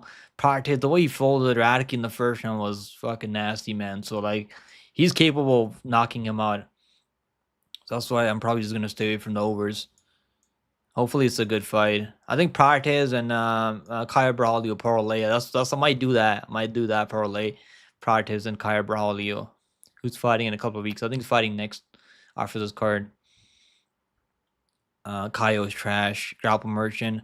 Bro, Kaio can strike. I mean, he's not gonna have the power as Cannonier, but Kaio can strike too. Cannonier's like, bro, he's like almost 50 years old. Cannonier's getting like past it. And also he took a lot of damage in that Mawa fight. He was on chicken legs, doing the chicken dance. Prates decision, yeah, I'm picking Prates by decision. I think he can land some nice shots and mixing some knees. If he finishes Li Jingliang, man, it's gonna be impressive. This guy's gonna be you should give him some ranked if he finishes Li Jingliang. Because Li Jingliang has some power too. He's probably gonna have the better boxing, I think, in the pocket. But I think Prates' knees and those kicks, those head kicks, the reach advantage is gonna be a problem here. Prates is gonna have a 6-inch reach advantage here. Like that's crazy, right? 6-inch reach advantage. Also, he's a fighting nerds guy, right? So I gotta go Prates here. And also, he's been active recently. This is his toughest fight in his career, though. If you're looking at it on paper, I mean, Li Jingliang, he's got a knockout on Gillespie. I mean, he knocked out Gillespie, knocked out Santiago. I mean, Santiago is just vast, so solid. Yeah, knocking out Gillespie is impressive, though. Gillespie's pretty durable.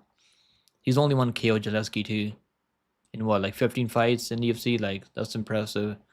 It's gonna be a banger. It's gonna be one hell of a fight, man. I'm kind of like, I like both these guys, so like I don't even know who I'm gonna be cheering for.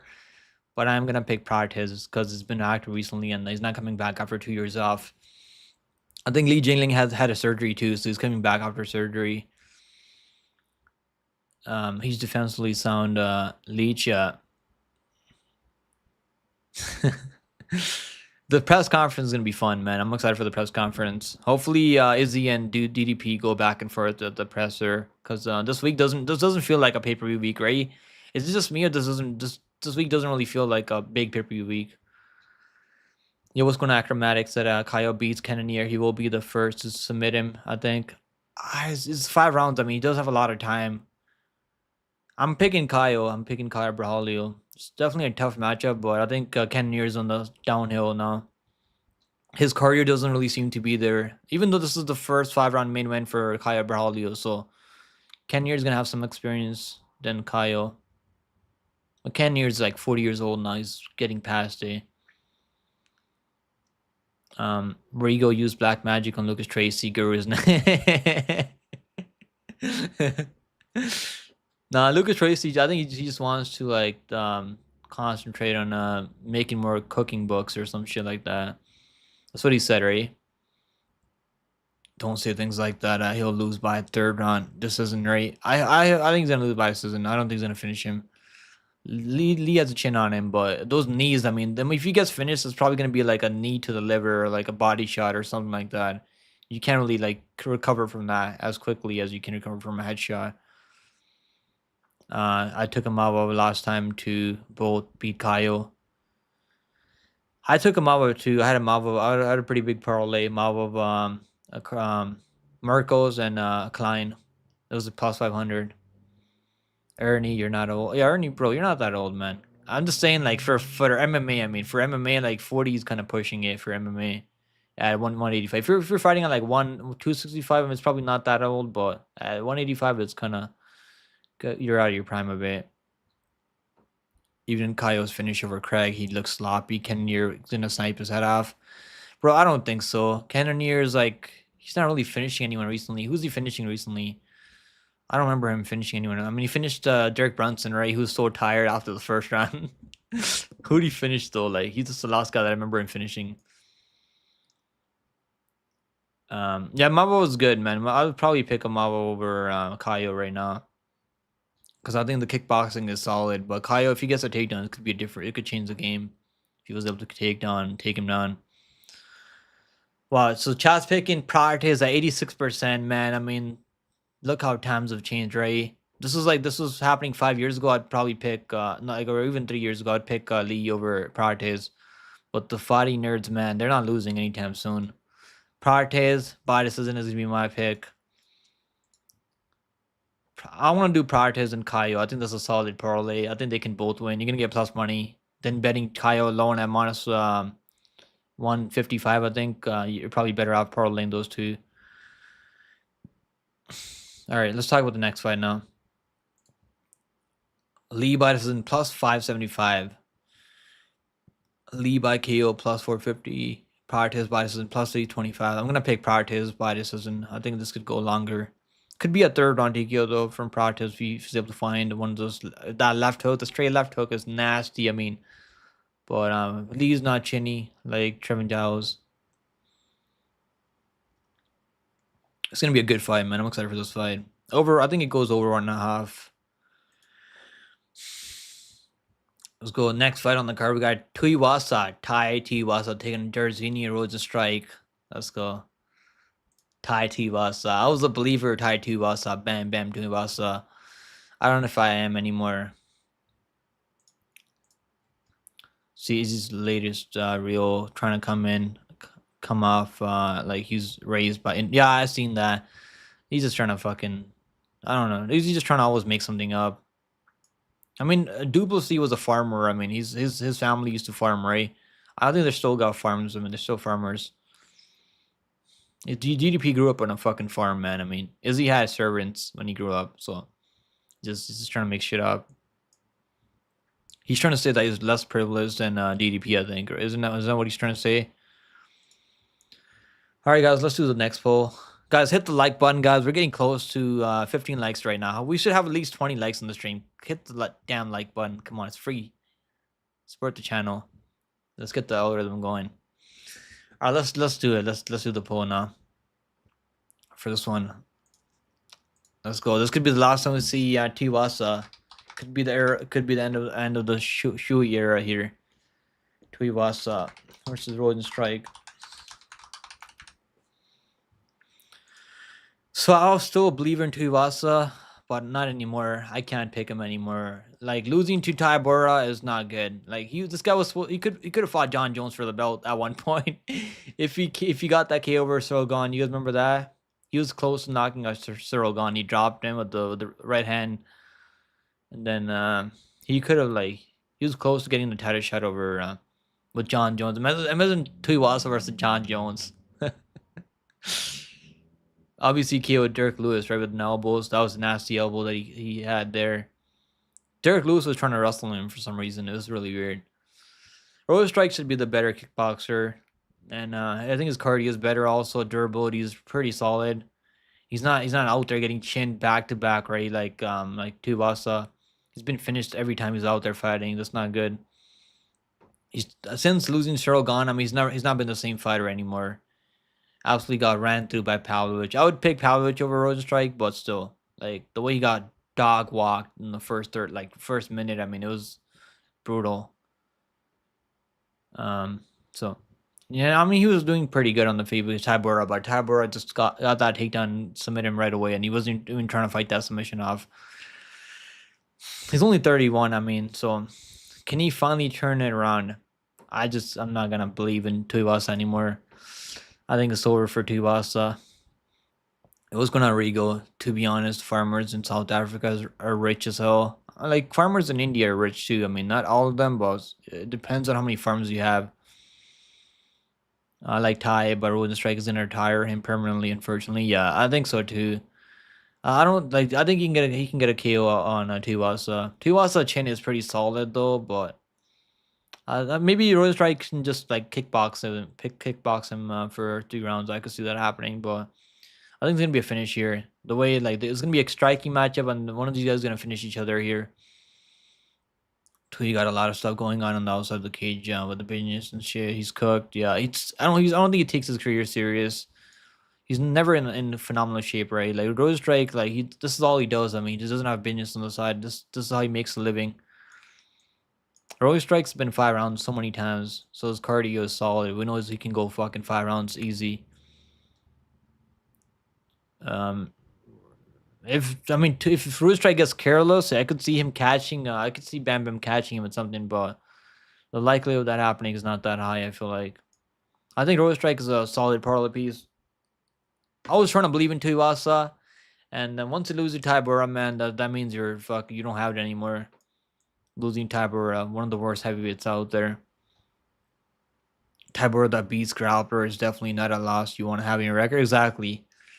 Like I was like, bro, I did a live stream bet on Tuivasa there. I wasn't gonna bet on that fight anyways, and I was like, let me put like half in it on Tuivasa by K over Taibora, and he was trying to go for it, to be fair, right?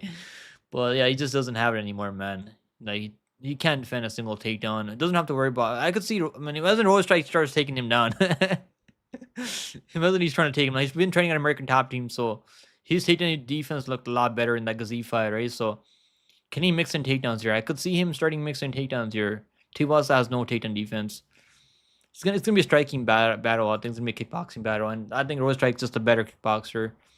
Tuivasa probably has more one punch power, and like if this turns into a firefight, I mean Tuivasa can have success in the pocket, but I'm not gonna rely on that happening. True Grimy plus the Fight Fury, the fairly sloppy striking. Yeah, I thought you're I thought you're saying talking about Fight Fury, like fairly sloppy striking. The Tuivasa striking is not that clean. Light heavyweight is only way Tai redeems himself if he gets in shape. I don't think he's ever gonna get in shape, bro. I don't see him making 205. He could make 205 if he really cut all that weight down, but I don't think he's gonna make 205. He's gonna be a lot slower at 205. Those 205s would do some terrible things to Tai, I think. Bacon egg set at Tai due for a win. Let's see, man. You might be right. I might be fucking wrong. We're gonna find out this Saturday. But yeah, the way he's getting finished out there is not good. Getting finished back to back and back to back is never a good sign. All right, next fight on the card. Let's talk about the props a minute. I forgot to look at the props. Rozenstruik minus 220. I actually parlayed him at minus 180. I could have got my minus 160 earlier, and I was like waiting too much. I think you can throw him in a parlay, but if you like Rozenstruik with some beautiful fighters like Ali Walls, Kasangane, Rabadanov, you get plus 154 on that one. It's pretty solid, I think. I like some beautiful fighters as parlay piece. Use up your parlays this week. I already got my beautiful breakdown out. Yeah, I think Impa is free money. Impa and beautiful is free money. And so is Rabadanov, and so is Ali Walls. But yeah, I think the Rozenstruik should be able to get this one done. He's only been KO'd 2 times, and it was by Ngannou when he just bum rushed him in the first like 10 seconds. Then woke up. I mean, obviously was landing some nasty knees to the body, right here, him to the body stuff. Rozenstruik couldn't really get on the inside. I don't think he's gonna have the same problem here. Other than that, he's pretty durable. I mean, Winter's still gone. Ngannou starts him obviously, but he's pretty durable. And the props for this one is under 1.5 minus 210. Is it gonna go under 1.5? I mean, it might go under 1.5 rounds. Sometimes Rozenstruik's okay with just like kickboxing from the outside, not really going for it. But I feel like he's gonna just find a shot eventually. Rozenstruik by KO minus 160. Yeah, if you're gonna play anything Rozenstruik, just money line it. Don't like mess around with the KO. Fight doesn't go, this is minus 600. Probably a solid parlay piece, but I could see like if Tai can get respect back from Rozenstruik, land something big over the top, then maybe Rozenstruik's okay with just kickboxing from the outside, just landing some leg kicks and stuff like that. Like Rozenstruik has a nasty jab on him, so I think the jab is gonna be a problem for Tuivasa here. Tai drinking at the brewery and smoking bud. He's collecting a check, yeah. Payroll said got $50 in a 4-legger. Rate this parlay. Pick him. Izzy, Jenkins, Prates, and Santos. I'm not on the same side as the first one. First leg parlay leg there, but I'll agree with the rest of them. Good luck, bro. Good luck. I might get that could cash. PFO's now on FanDuel. Not every fight, but if the PFO can get on FanDuel, I'll bet it. Bro, I don't like FanDuel. Honestly, FanDuel is like one of the shadiest books out there. I've made bets on FanDuel and props, and they don't even pay you out after. They just refund your money. It's fucking frustrating, FanDuel. I stopped betting on FanDuel because I used to use them for like props because their props are better.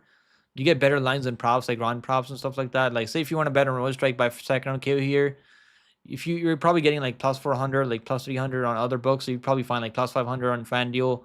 But it's like I don't like FanDuel because they're really shady.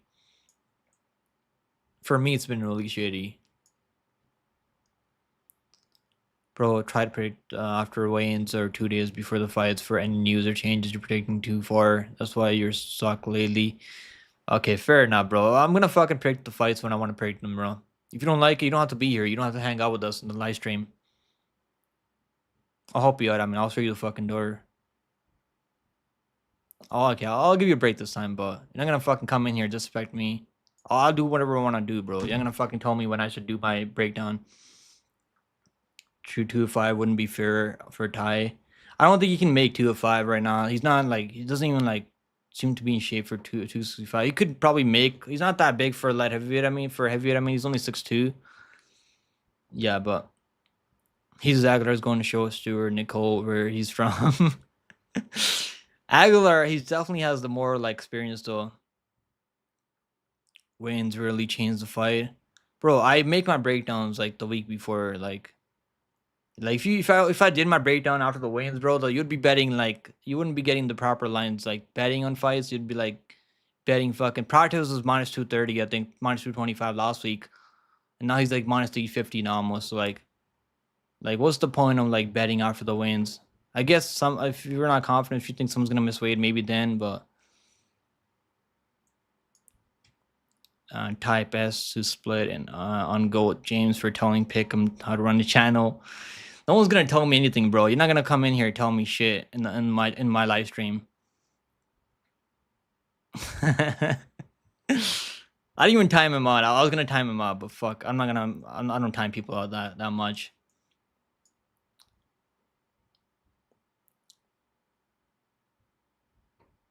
He doesn't suck because he's been on lock streak before. Yeah, it's like, bro, it's MMA, bro. You're not gonna fucking hit every lock of the week in a row. It's the game we play, man. FanDuel's criminal enterprise. It's really shady, Bob. I don't know. Like, I haven't had a good experience with FanDuel before. No, it's okay. Let him off. I'm not gonna ban him for that. That kind of pissed me off though, but it's whatever. I'm not like fucking Eric. I'm not gonna ban everyone just because I don't like what they're talking about in the chat. I have a job tomorrow. Yeah. All right, let's talk about the next fight. Next fight on the card. So we got people picking Rozenstruik at 65% and the 35% picking Tuivasa. I hope Tuivasa can win, man. Honestly, like I hope he wins, but it's like I like Tuivasa, I like the shoey that he does, but because Rozenstruik's NPC, he doesn't have any personality. Yeah, I don't know if I can pick him here. This is probably a better matchup for Tuivasa though, because this guy's not gonna take him down, but Rozenstruik's gonna be a lot better kickboxer. And the jab's gonna be a problem with Tuivasa, I think, unless he can counter it with something. Guru would have banned that dude. Yeah, I don't think Guru would want to take shit from anyone. I mean, you can tell me if you don't like my picks. You don't have to fucking read my picks every time. I'm gonna pick who I think is gonna win. You don't have to like put your house on my picks. Canada's anti-free speech. Nah, it's not true, Rob. I love free speech. I mean, I'm not gonna fucking sign people just because they don't agree with me. I was about to. I was the Canadian in me wanting me to fucking throw him out, but I'll let him go. Rozenstruik is slow as fuck. Is only a counter striker. He's a pretty good counter striker. All right, let's talk about the next fight. The next fight on the card is gonna be Gamrot versus Dan the Hangman Hooker. We got the Gamer versus the Hangman. Bro, honestly, I hate watching Gamrot fight. Does any of you guys like watching Gamrot fight in the UFC? Like, it's fucking boring as hell. Because you know he's gonna do the same thing every time. Hooker. Can Hooker defend takedowns? I don't think he can defend takedowns here. I hope he starts defending takedown, knocks him out cold with the head kick or something. I would love to see Gamrot just get slept out cold. But yeah, it's probably not gonna happen though. Because Hooker, like, he hasn't fought in a bit. I mean, last time he fought was last year. I think it was last year, right? He fought Jillian Turner last year in July. I mean, so beating Claudio Puelles is like, that was a free win. UFC gave him a freebie there. Just because you defend takedowns to Claudio Puelles doesn't tell me that you're gonna defend takedowns against Gamrot. It should be Gamrot, but I'm just every time I bet on this guy, bro. Every time I parlay him, it's always fucking sweaty because he might, you know, he's gonna get dropped. He's gonna get dropped with something crazy. He's gonna be close to getting TKO'd in the first round. I think he's been dropped in that. Obviously, he got dropped 2 times by Dos Anjos. Got dropped. I don't think he got dropped by Fizzy, but that was a freak injury. Freak Fizzy won the first round. Got dropped by Jalen Turner. Got dropped by Armas-Rukian. I can't remember. I don't think Diego Ferreira dropped him, but yeah, Neil Darius dropped him too. Like that's the only reason he lost that fight, because he's like chain wrestling the whole time. Then he got dropped with a left hook from Bernard Darius because he's just like, you know, he's gonna just shoot takedowns over and over. Bro, I don't know, like I hope Hooker wins, but I think Gamrot's gonna be able to do it. the cardio and the chain wrestling is gonna be a problem. At least they're putting him on the main card here, and normally they don't want to put guys like this on the main card. 29-28 Gamrot after getting dropped per usual. Yeah, I think that's what's gonna happen. Hooker plus 2.5. Yeah, I was looking at that plus 110, right? That's it's plus 110. I think Hooker plus 2.5. Is it still plus 110? Okay, still plus 3 plus 110.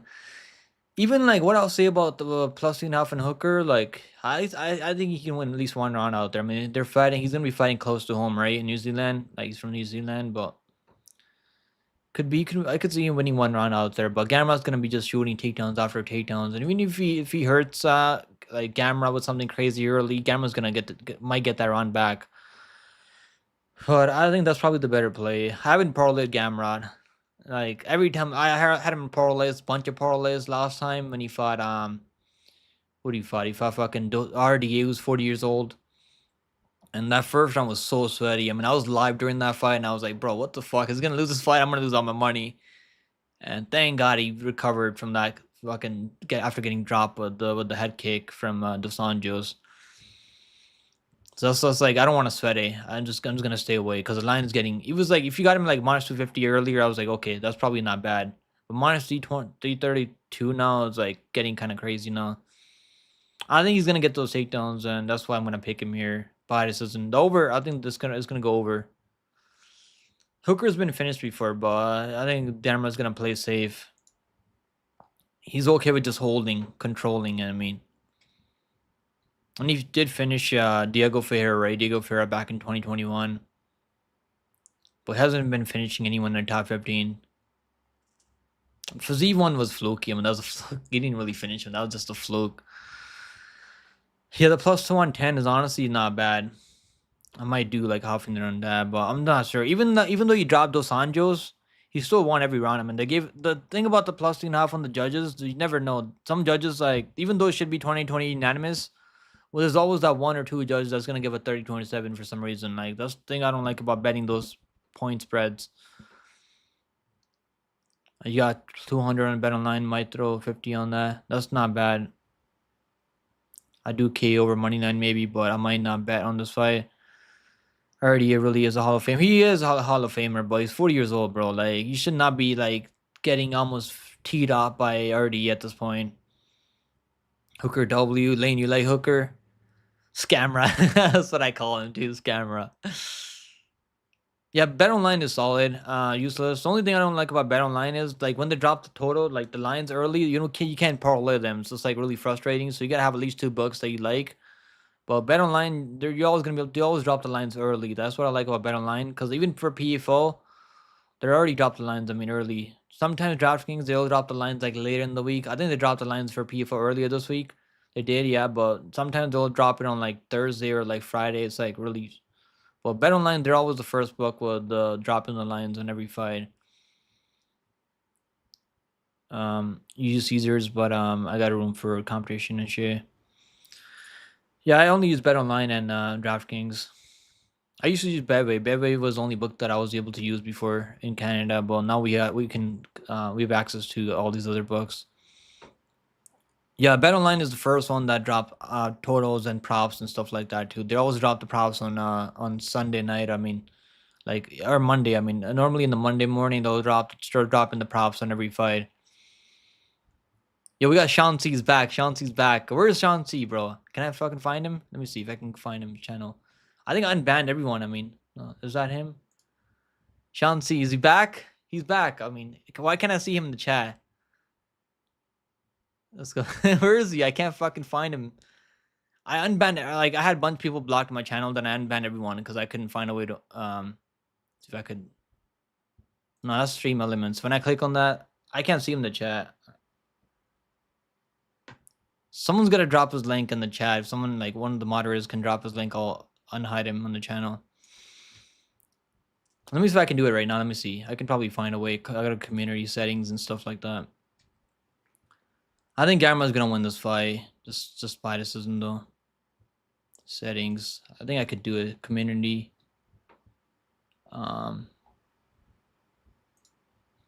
I was looking up a way to unblock people.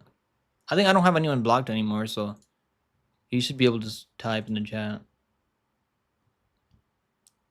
Fuck, I can't find it. I'll figure it out. I'll figure it out. Where's Shanti? He subbed to the channel, so he should be back. What about Bet365? Bro, I never use Bet365. I know they got some boosts that you can use in Bet365, but I'll never use them. And then it's a damn Cambad Walker KO.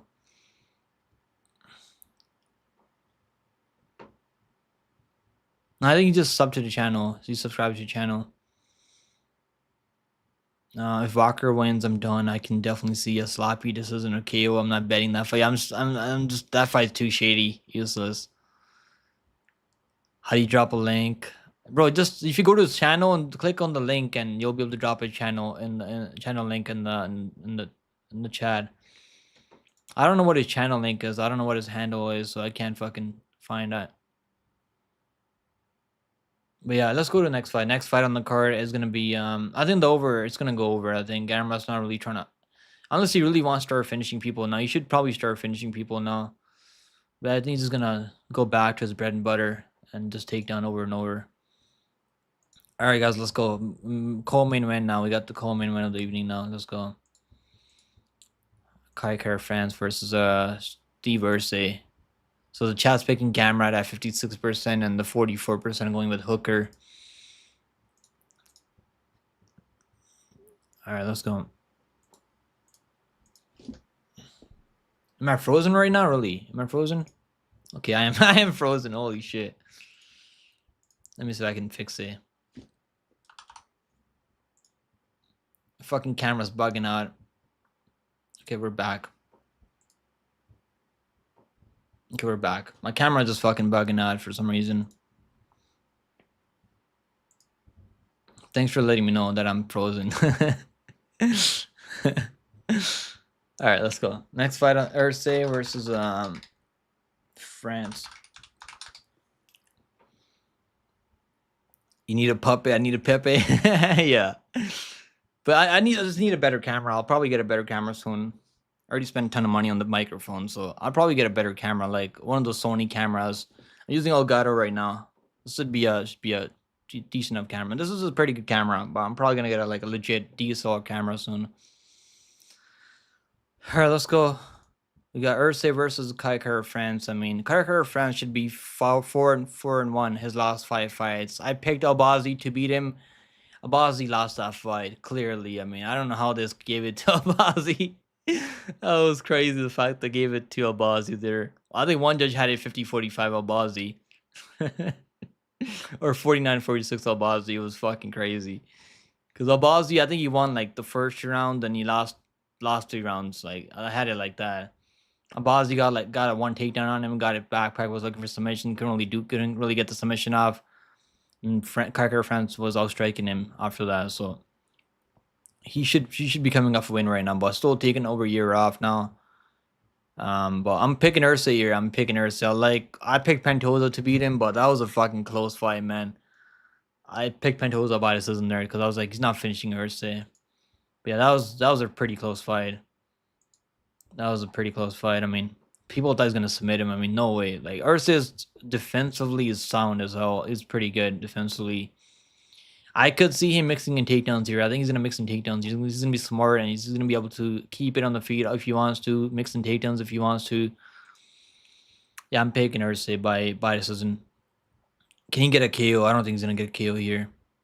Does my camera overheat? I don't think it does. I mean, I don't think my camera's overheating. It's just the software. I think the OBS software that I'm using right now. Pick and built that camera. Yeah, you might be right, Bob. You got me. I built that. I'm just kidding. I didn't build the camera, but I could probably build. I don't know how to build a camera. Erceg KO. I don't know. Does he get the KO? I mean, Kaikar France is pretty durable, right? I think it goes the distance, bro. Like, France is pretty durable. We have seen him get dropped before by Royval.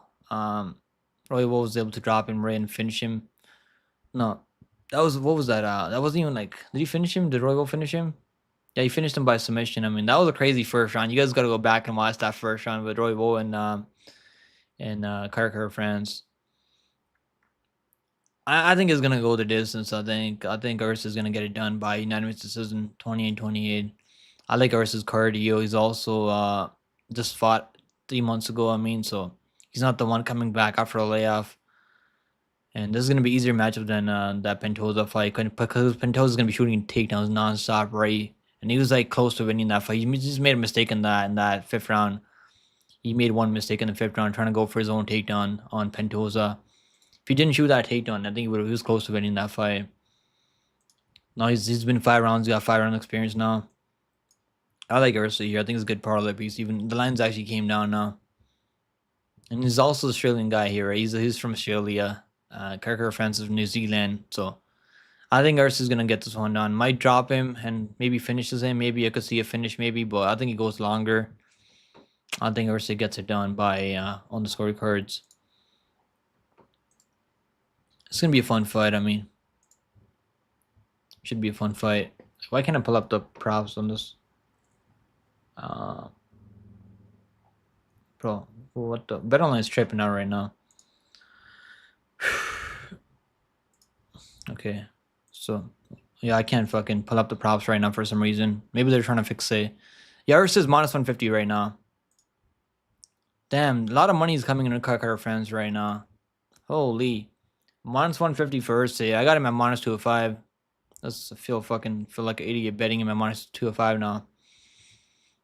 Could you like Kai by this season? I mean, could be a close fight, but I think Erceg's gonna do enough. He's gonna land some elbows in the clinch and stuff.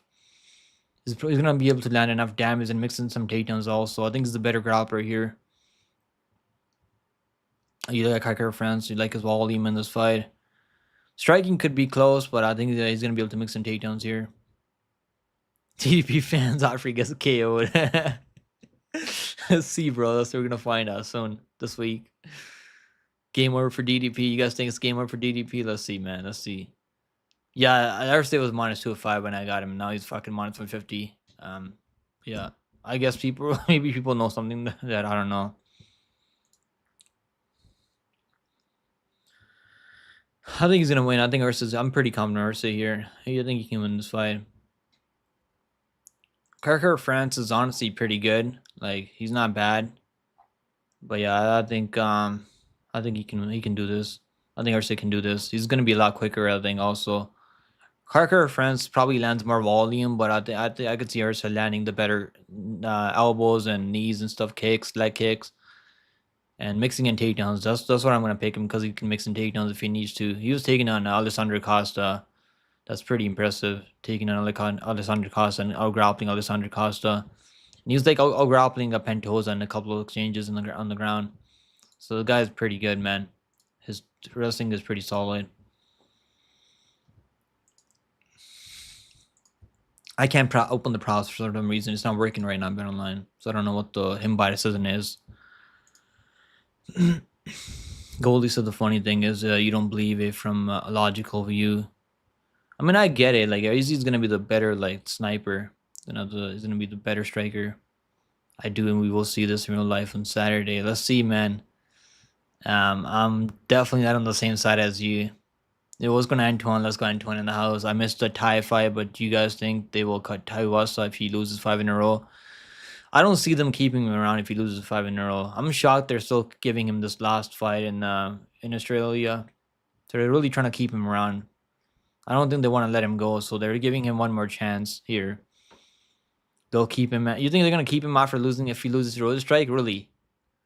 I mean, they kept Tony Ferguson, right? But people like Tony Ferguson more than like Tuivasa. But Tuivasa, people do like Tuivasa though. So, they put him. Didn't they put him? Is that the prelim or the main card? That is the main card. Yeah, they put Tuivasa and Rozenstruik on the main card. Is that still on the main card? A guy who's like, I mean, they had Tony Ferguson who was in like a 6-5 lose streak on the main card against Paddy Pimblett. So I guess I shouldn't be too shocked that it's on the main card. They'll keep him. Think. I'm a clown. You're a clown. You probably picked Kobe to be Leon. Let me tell you, Goldie, I had Leon Edwards to beat Kobe Covington. I don't think you've been around the channel for as long as to find out, but I had Leon Edwards at minus 130 money line.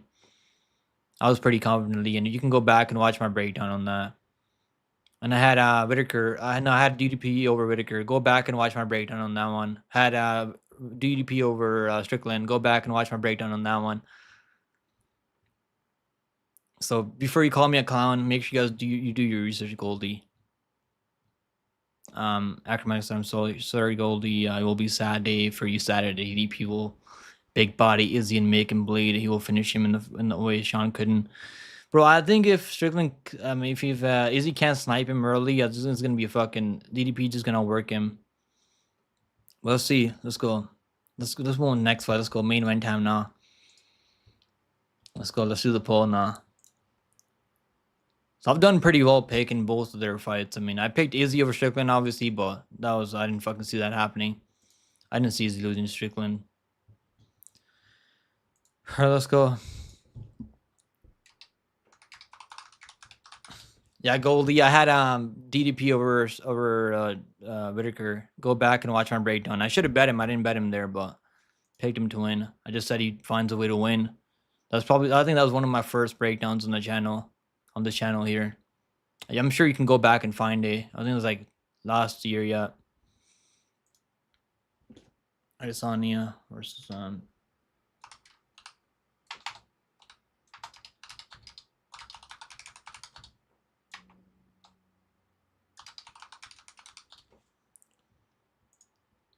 All right, let's go. Main event time now. Let's go. DDP win 5 rounds with Sean.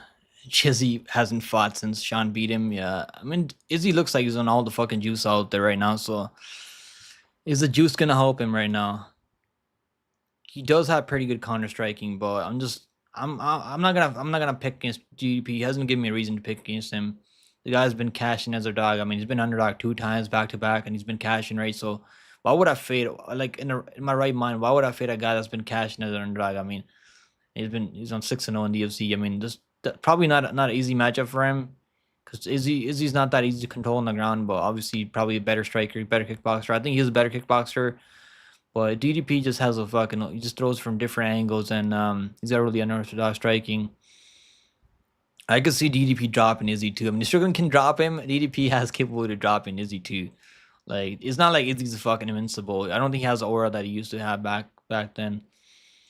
Definitely a competitive fight, but I'm on the Plessis side because I can see him mixing in takedowns every round and just pressuring him. That's what Izzy doesn't like when you pressure him. I mean, he could be on a 3-fight losing streak right now, right? Like he should have lost to Pereira. I mean, Pereira got reckless and left himself wide open for that right hand counter. But he could be 0-3 in the last 3 fights right now. He probably does. He deserves this title shot. I mean, I guess he's 2-time middleweight champion, so I guess they're gonna give it to him. But let's see. I'm picking DDP here. I think DDP can do it. It's mostly me my pick. DDP by decision. I don't think he's finishing him. Might drop him. I mean, maybe, but I don't think he's gonna submit him or finish him. Plus 105 for DDP. Minus 125 for Adesanya. If you think Adesanya wins, I mean, bet your house on Adesanya. You might be able to fucking win a lot of money. You might be able to win a ton of money on Izzy. Izzy by KO. I think if he's gonna win, it's gonna be by KO. Plus 300 for Izzy by KO. If you think he KOs DDP, I mean, you should bet everything on Izzy by KO. Then DDP by decision plus 475. I think he's gonna win by decision. Izzy has a chin on him. I don't think DDP is gonna finish him. If anything, it might be like submission, but no one's been able to submit Izzy yet. I think it's gonna go longer. I think it goes longer. Ramos, I got a headache today, and I'm not on the mood for fuckery in the chat. Reyes said, Blood took all the underdog luck away from main events for like a decade. I think this underdog can win, bro. DDP just finds a way to win. If he doesn't get chained in the first 2 rounds, I mean, that's when Izzy's knocking people out in the first rounds. I can't remember the last time we knocked anyone past the second on. I mean, Gold said, I get it, I understand. I just have joined the live stream of Izzy hit. Bro, we're not Izzy haters. What the fuck are you talking about right now? Just because I'm picking DDP, I'm an Izzy hater? Like, what are you talking about right now, Goldie? Just because people don't agree with the same pick you have doesn't mean they're haters. Um, Gold Izzy has a great chance to win, bro. It's just a hard fight. Exactly. Like I'm not saying Izzy has no fucking chance. Like who's saying that? I was like Goldie, bro. You gotta check your fucking marbles. I mean, yeah, go fucking get a MRI scan, maybe. You're not really understanding what I'm saying. I hope whoever bets the house and Izzy goes on this. Okay, we might have some haters in the chat. Anton said, "Do you think a lot of people had animosity for Israel when the whole Strickland thing went down? I feel like when it comes to everything, if anyone gets too popular, people want to see them humbled. It's just a dog thing, bro. That dog situation that he like him kissing his dog and shit like that's like that's the weird thing about it. I like Izzy though. I like his striking, man. I like the way he fight. Like I mean, him as a champion is not that entertaining. Like yeah, him as a contender, the guy's like the way he finishes people is always in crazy fashion. Fluke KO was crazy when Izzy had Pereira hurt every fight. I mean that's fair, but Pereira was cutting a lot of weight.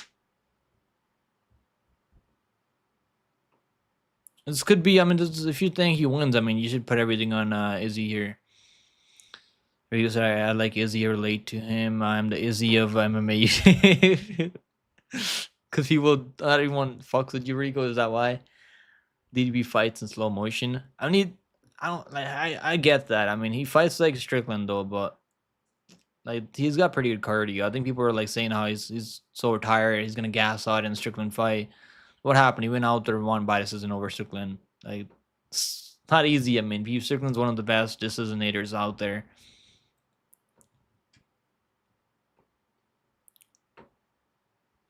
If Izzy can like drop him early or finish him early, I think it's gonna be a close fight and DDP can pull ahead. Cause he's gonna be pressuring forward. I think his pressure is gonna be too much. I think if Izzy can land those counters and get respect from DDP. Pops that hair growing in nicely. Pick him will be good for your next MMA hairstyle. I'm probably gonna get the same haircut, Bob, until winter comes around. I don't think I'm gonna keep the hair. Gold said, I don't give a fuck. Tattoo us will win. Piss in the shoe and drink it. Okay, you're gonna get fucking timed on. Like, what do you, bro? Why you? What's with the fucking aggressiveness, bro? You don't gotta be so fucking aggressive in the chat. Okay, I fucking unhit him. I think I hit him. Okay, but I'll time him. You get timed out for 10 seconds just for fucking being such a Karen and negative in the chat, bro. You can disagree with the pick. I mean, I'm not telling you gotta fucking agree with my pick. Just like you don't have to agree with my fucking pick, bro. Like we all got different picks. I mean, it's a fight game. I mean, the reason there's odds on these fights are because no one fucking knows what's gonna happen. Like you can have an idea what's gonna happen. Now, you can break down the fight and watch tape on fighters and think this could happen. That's what I'm saying. This could happen. The odds are like even money almost. I mean, if you think Izzy is gonna go out to KO him, I mean, you should bet the plus enough for plus 300 on Izzy by KO. Used to said I'll take Izzy KO. In my opinion, DDP striking is just to wrestle, but I don't know. DDP striking is so bad. Prime Izzy destroys him second on. Izzy's 35 now. He's not really that young anymore. He looks in pretty phenomenal shape though. Those leg kicks could be a problem though for DDP.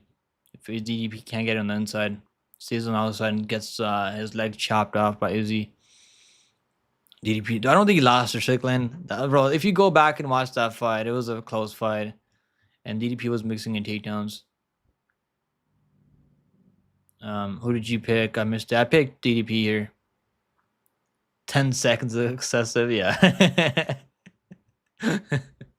Just a warning. And you're clearly biased towards Alex Lowell. You can't be alcoholic at 14. Quit by time you're 18 and try to say you overcame alcoholism. Bro, I used to drink a lot. Rico, when I was a teenager, like I was drinking till I was like 21, but I stopped drinking after that. And smoking, I mean, I don't smoke anymore. But I was still smoking until I was like 24, 25. I stopped smoking, drinking for like last year.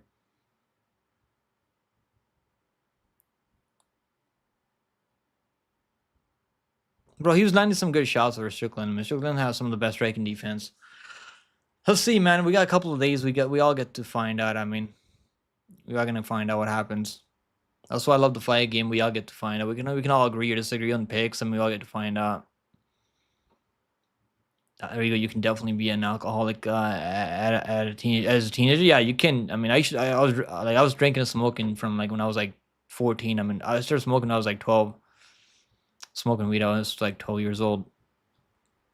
Oh, like this is the longest I've gone without smoking weed and like smoking or cigarettes and stuff like that. I don't smoke anymore. There's some kids who are addicted to nicotine. You mean since 12? Yeah, bro. There's kids in China that are smoking. They're like fucking babies. You guys ever see that shit? There's like babies out there that are smoking. How confident am I in DDP, bro? I'm pretty confident in DDP here. I think you can do this. You just got to be careful early. Nicotine addiction is completely different than alcoholism. Like, bro, honestly, like I think quitting nicotine was tougher for me than quitting alcohol. Indians smoke young, not Indians don't smoke. I mean, they don't really smoke that much. I just used to smoke a lot of weed. I mean, I used to smoke in the morning. I used to smoke in the afternoon. I mean, like smoke at work and shit. Like I just fucking smoke all the time. And it was actually making me like lose my fucking memory. I couldn't remember anything from the week before. Because if you've been smoking weed for like years and years and years, I mean, it's probably not for everyone. I mean, for some people, but it was like definitely impacting my memory.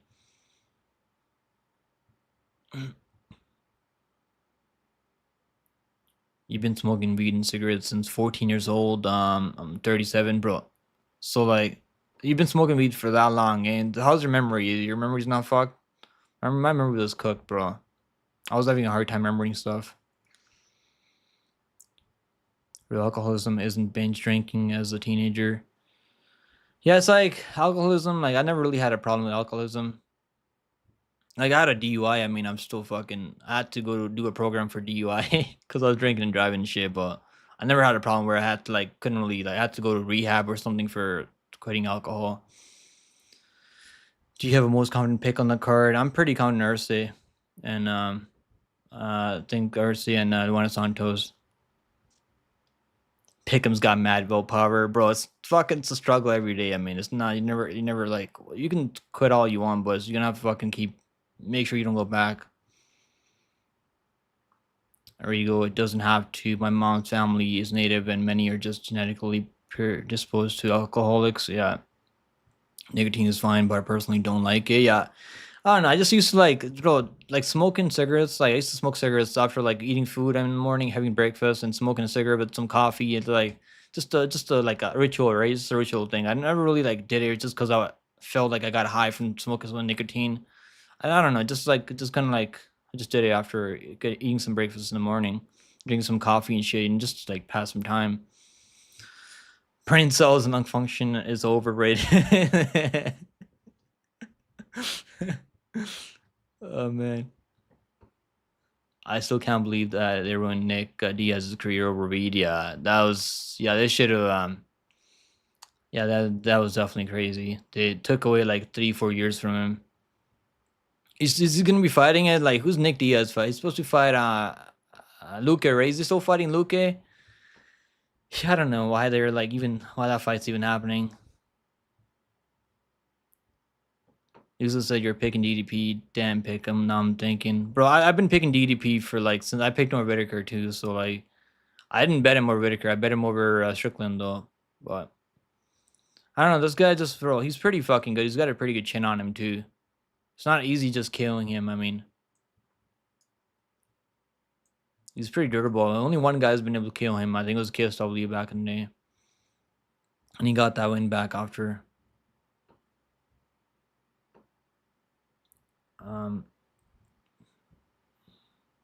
DDP can sub Izzy, but DDP did nothing in terms of danger Strickland on the ground. Bro, we're gonna watch the fight on Saturday, Goldie. We'll find out what happens.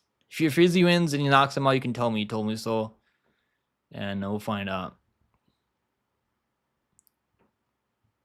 Put ages in the chat. I just turned 25, bro. I'm 26. Like I'm not that older than you are. Do I ever do whippets? Nah. Conio nitrous. I'm not fading your comments, Lane.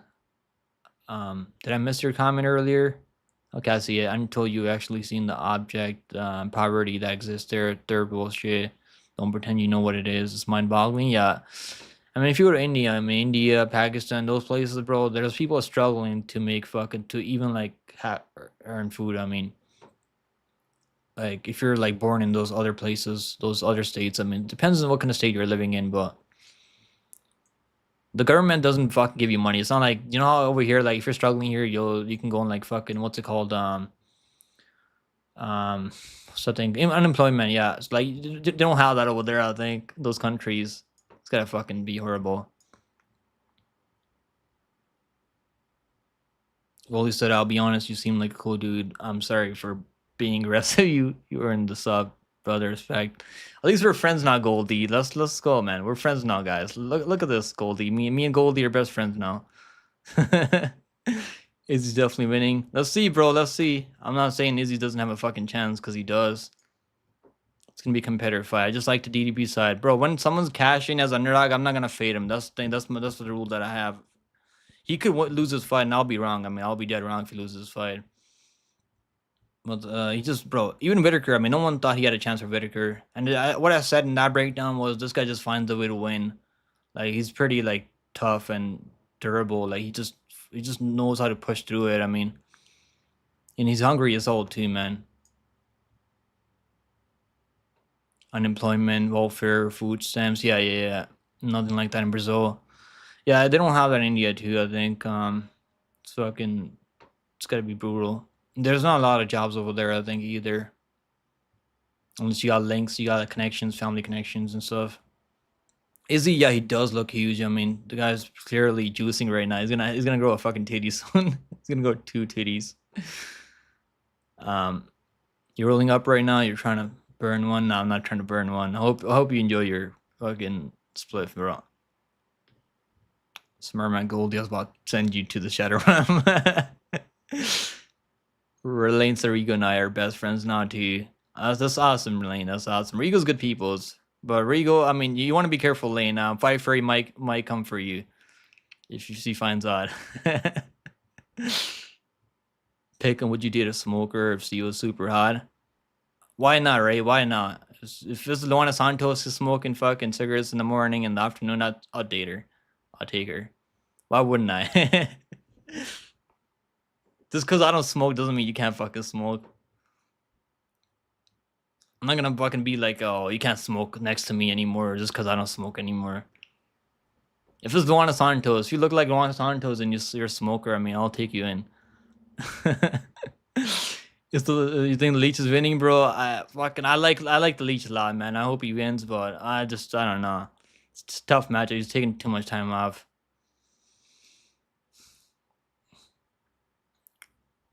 Lane's a chick, guys. Remy, you know she's a chick. Is he's going full transition? Bro, I don't know. Like I don't think it's like, I don't think he's transitioning. I mean, he's into dogs. I mean, he's got a kink with the dog. This guy chatted his way to a belt. Yeah, DDP, like this, like who the fuck thought he's gonna be a champion? Like, not like, I know a lot of people didn't think he's gonna be a champion. I didn't think he's gonna be a champion when he beat Derek Brunson, and he pulled Derek Brunson right on top of him when he trying to take him down. He got fully mounted by Derek Brunson. Almost got TKO'd by Derek Brunson. You guys remember that? So like, I get it. If you go watch his fights back, like after watching that fight, I was like, no way he's gonna be a champion. Because the champion right now, man. It's like this it's the fight game. I mean, you never know. You can never be too sure in this game. Does anyone think Lee won his last fight? I think, yeah, he won that. He won that. Didn't he win that fight? They robbed him, right? D-Rod fight. He won that D-Rod fight. I think he won that D-Rod fight for sure. Yeah, I don't know. I think that was a robbery. That was a pretty bad robbery. He definitely won that fight. Clown warming up to Lane. Lane's good people. So I don't know why Clown was trying to time her out, or like he timed me out. I mean, Clown timed me out after. Then he's like, "Where were you, bro?" I'm like, "Bro, you fucking timed me out. What do you want me to fucking just stay there? Like, not be able to type in the chat? Judges are the champions for DDP." 34 viewers, 5 likes. We got at least 20 likes here. I think we're getting close to 22 likes. That's pretty good for a stream like this. 22 likes. Erceg, Rozenstruik, Prates as a parlay plus 250. Bro, I got some parlays with some PFL fighters. I cover PFL. I'll be live for PFL this Friday, and I'll be live for Dana White Contender Series. So I'll give you guys a couple of parlays that I like. I like Biagio, the Ollie Wolves in PFL, Kasangane, Rabadana, Rozenstruik. That's plus 154. And Jenkins, Delgado, Erceg, plus 143. I think that's pretty solid. You can mix and match with some PFL fighters. There's some like absolute locks in PFL, and I like Delgado, and who's fighting tomorrow in Dana White Contender Series. I think he's an absolute lock. I think his striking is gonna be a lot better than Ernie or is. Probably is gonna be smoking cigarettes, and he's afraid. Bro, I don't even want to see him knock out Li Jingliang. I like Li Jingliang. I watched Li Jingliang longer than I watched Prates fight. Hopefully they let Li Jingliang go to the press conference on Thursday. I really hope that happens for Li Jingliang. Yeah, he does smoke cigarettes. I mean, what about you guys seen Joan Silva with the new tat that he has? Let me see if I can pull it up. Instagram. Let me see if I can pull it up here. Damn. I don't remember my fucking password right now. You guys probably remember the tat that maybe Twitter. I can put it up on Twitter maybe. Twitter. He's got a crazy tat, right? Joan Silva. It's a barcode in the back of his fucking head. Joan Silva. You guys like that new tat that he got?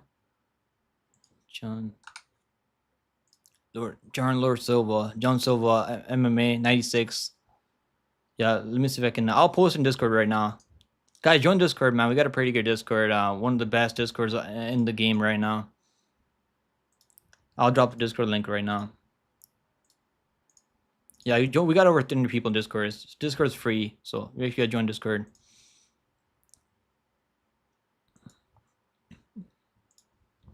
Yeah, let me know what you guys think about the new tat that Joan Silva got. I actually think it's pretty sick. It looks kind of weird when I first saw it, but I'm kind of like growing on it. It's kind of growing up on me.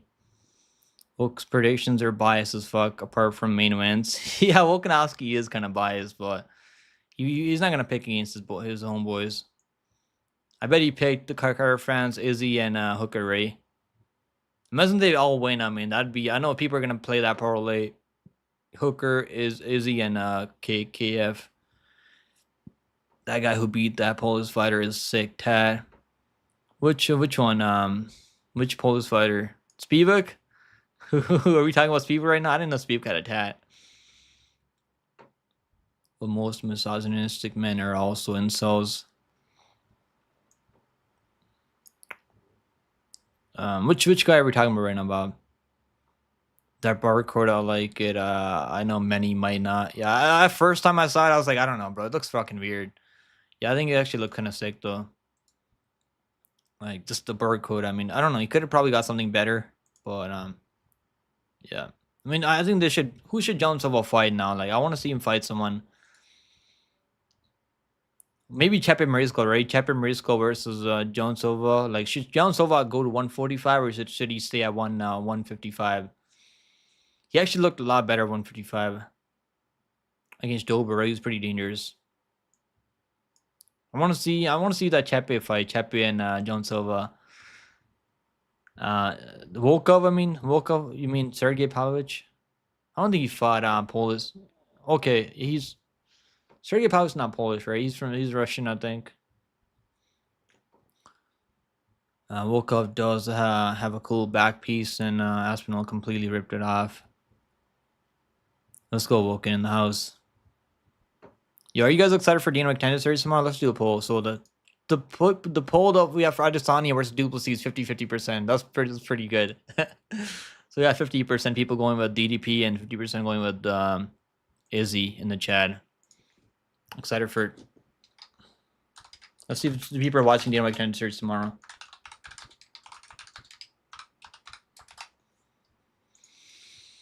Let's do a breakdown. You guys want to do a breakdown, like live preview for Dana White Contender Series? Should we do it? Spam double in the chat if you guys want to do a live preview for. Should we run through some Dana White Contender Series fights right now? Soon. Open side, I saw people to join Discord. I had to check the stream to see the Discord link. Yeah, you can drop. I think you can drop the link in the Discord. Yeah, people just join. Yeah, we got a pretty good Discord. I mean, one of the best Discords in the game right now in the community. I think it actually looks sick. I like this. I didn't drop it yet. Okay, let me drop it. That actually looks sick, man. I actually like this tag. The barcode with the veins. Looks sick.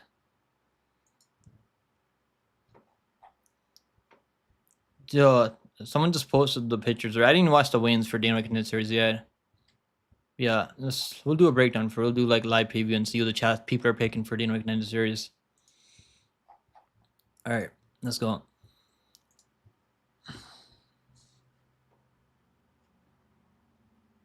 Let's go. I'm excited for Dana White Contender Series. Let's go. It's gonna be a fun card, man. All right, let's go. Dana White Contender Series, first week of this 2024. Let's go. The people want to see the picks for Dana White Contender Series. Bob said, I'm watching Dancing with the Stars, brother. So, do you actually like that show, Bob? At least you're here hanging out with us, watching the Dancing with the Stars. All right, let's do a poll for these fights. First fight on the card is going to be Antoine Ho versus Leonard Kavanagh. Leonard Kavanagh. Hopefully I'm not butchering his name. Leonard Kavanagh. Let's go. Yo, I can't wait for tomorrow, man. It's going to be lit. It's Tuesday fights on Tuesday night. I mean, that should be fun. Bisping's going to be annoying as hell to listen to 2 times a week now. Won't have to listen to Bisping yap over and over twice a week now. It's going to be brutal. All right, let's go. Let me see if I can pop up the chat.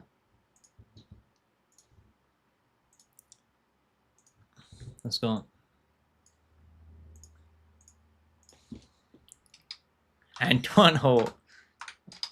I'm just gonna. I think his last name is just Ho, right? Kavanagh.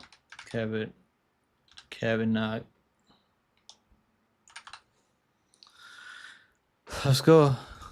I'm picking Kavanagh here. I think Kavanagh is going to be the better boxer, but not enough like confidence in Kavanagh here. Wonder bread for $2.49. Bro, I got some Wonder bread in the fridge right now. I like getting like fresh bread though from there's like a Foodland here where I normally go for groceries, and they make their bread at the store. When is the next Power Slap pick? I don't know, Riga. You got to tell me. You're the biggest Power Slap fan out there. I know. You gotta tell me. I think you keep up with the Power Slap more than I do. I mean, that was like one of the first live streams that I did, I think, for Power Slap. I want to do another live stream for Power Slap soon. It's funny watching people get slap each other. Lopez said Walker, Hooker, Aguilar is plus 1995.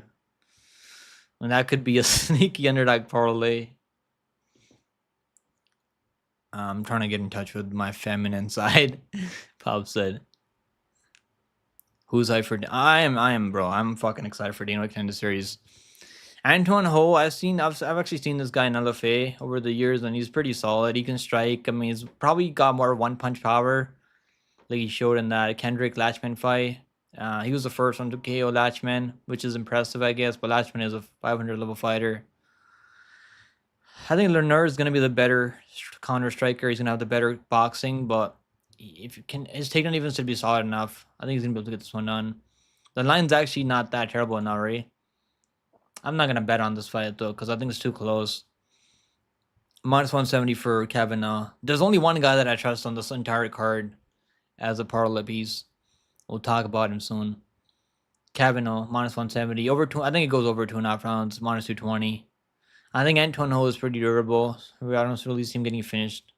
If you like Antoine Ho, I think the plus 2.5 for Antoine Ho, minus 150 is solid.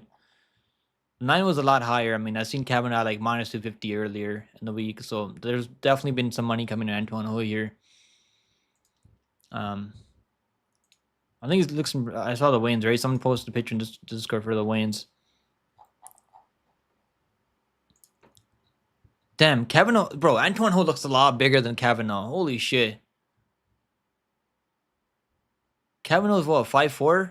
Yeah, he's actually 5'4". Wow. Yeah, I'm definitely staying away now from Kavanaugh. Yeah, I'm gonna pick Kavanaugh still by decision. Hopefully, you see a finish here. I mean, we could see a finish here. Yeah, though, bro, like Antoine Ho looks huge. I mean, he looks a lot bigger than Kavanaugh at the face-offs.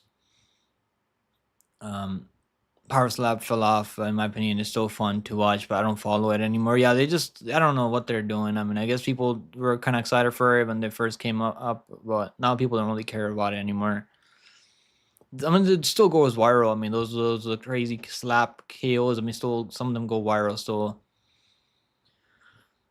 Yeah, hopefully they bring back like who's that guy? Wolverine. I mean, Wolverine, the other guy that's from Florida. I mean, what's that guy's name? I can't remember his name anymore, but there's a couple of like exciting guys in Power Slap. Yeah, I don't think people care about it enough anymore. Yeah, I think they're both. I think Kavanaugh is Chinese, right? It kind of took me off guard. Seeing that he's from China. He doesn't look like he's from China, right? Antoine Ho is Vietnamese, so yeah, Kavanaugh. Like, I guess it's kind of racist that I think he doesn't look Chinese. I mean, he's not training out of China though, but he's training out of Britain, top Britain team. So I think he can win this fight. He trains with Wood. I mean, Italian Wood. So striking is similar to now Italian Wood. To be fair, taking defense is solid now, but I don't really see him just getting controlled on the mat. I want to pick Kavanaugh by decision. Is gonna be my pick. Kavanaugh by decision plus 100. Yeah, I'm just gonna fucking see this fight, see what happens. There's only one guy I trust with my money on this card. Next fight on the card is gonna be Delgado. This is the guy that I like on this card, man. Delgado. People seem pretty. Like, I seen the line. Like, people were picking horrors at like 80% earlier. So I guess people now they probably watched some people probably watched some tape on this guy. I like Delgado here a lot. Delgado versus Juarez. Let me see if I can do a poll. Let's do a poll for this one. This is gonna be an exciting fight. Delgado. Go watch Delgado if you guys haven't seen this guy fight before. Delgado. Juarez's takedowns are mid. His striking is non-existent. Delgado is gonna make this look easy. I think he's gonna find a KO here. Maybe like a submission club and sub. I see Delgado finishing him here. Ernie is like okay. I mean, he's got some mid wrestling, some submission skills, maybe some cardio. Maybe probably has a better cardio. He's gone longer. He's gone the distance more. But I think Delgado is gonna make this look easy. Kavanaugh trains in China, breeds Chinese air, eats Chinese food. He will bring the belt back to China. Does he train in China? I don't think. I thought he just he's maybe from China, but I guess at least you know more than I do, Rigo, on Kavanaugh. Oh, never mind. That's tomorrow. Yeah, the Dana White Contender Series tomorrow. They're not really promoting it as well like they normally used to. They should probably promote it more on Instagram and like Twitter and stuff like that, so people find out that it's tomorrow. Lane said Power Slap sucks. Yeah, it's not like it was kind of entertaining. Like last year in December, November, there's some couple of fun cards that I watched, but I haven't been watching it since then. Chinese versus Vietnamese. Yeah, yeah, he is Chinese. Might run robin that. To be honest, I like Delgado here a lot, man. I like him as a parallel piece. Like I think you can throw him in a parallel piece. You can throw him, Delgado, Jenkins, Erceg. I like that a lot. And that's gonna cash. I don't really like any other parallel pieces on this card. I don't really trust all these other guys on this card. Like the lines are kind of crazy, but at this line, I do trust Delgado at this line. I'm just making a joke about DDP said about Africa. Okay, okay. He trains in England. Yeah, that's what I said. He trains at a Great Britain team. So I was like, maybe I'm wrong. Maybe Rigo's right, but Rigo said he's just fucking with me. Yeah, I'm gonna pick Delgado by KO TKO. I think he can get him out of there. Mike, I'm gonna go. I'm gonna say he gets him out of there with second on TKO. I think it's gonna be a referee's gonna stop the fight because he's gonna land those combinations. Trains over there with Sean O'Malley and those guys. So with Mario Batista, he's got some of the best training partners that he's training with at MMA Lab, and they're really high on him, and I'm really high on him too. He just fought like not even a month ago, man. And Ernie, if I watched tape on this guy, I was like, let me see this guy, man. This guy's 8-1 defeated. Let me see, like this, he's at a full camp. So what I'll favor Ernie with here? He's coming into this fight in a full camp. Delgado's taking this fight on short notice. Because Ernie was supposed to fight Kai Brito, I think, wasn't he? Yeah, he was supposed to fight Car Brito, not Kai Brito. So this guy, Fighting Nerds guy, I mean, Brito's a guy from Fighting Nerds. He got signed to the Contender Series off LFA also. So he's supposed to fight Brito, and Brito was going to knock him out, I think, too. But Brito's, I think, has better Muay Thai than Delgado, but I think Delgado's striking is good enough.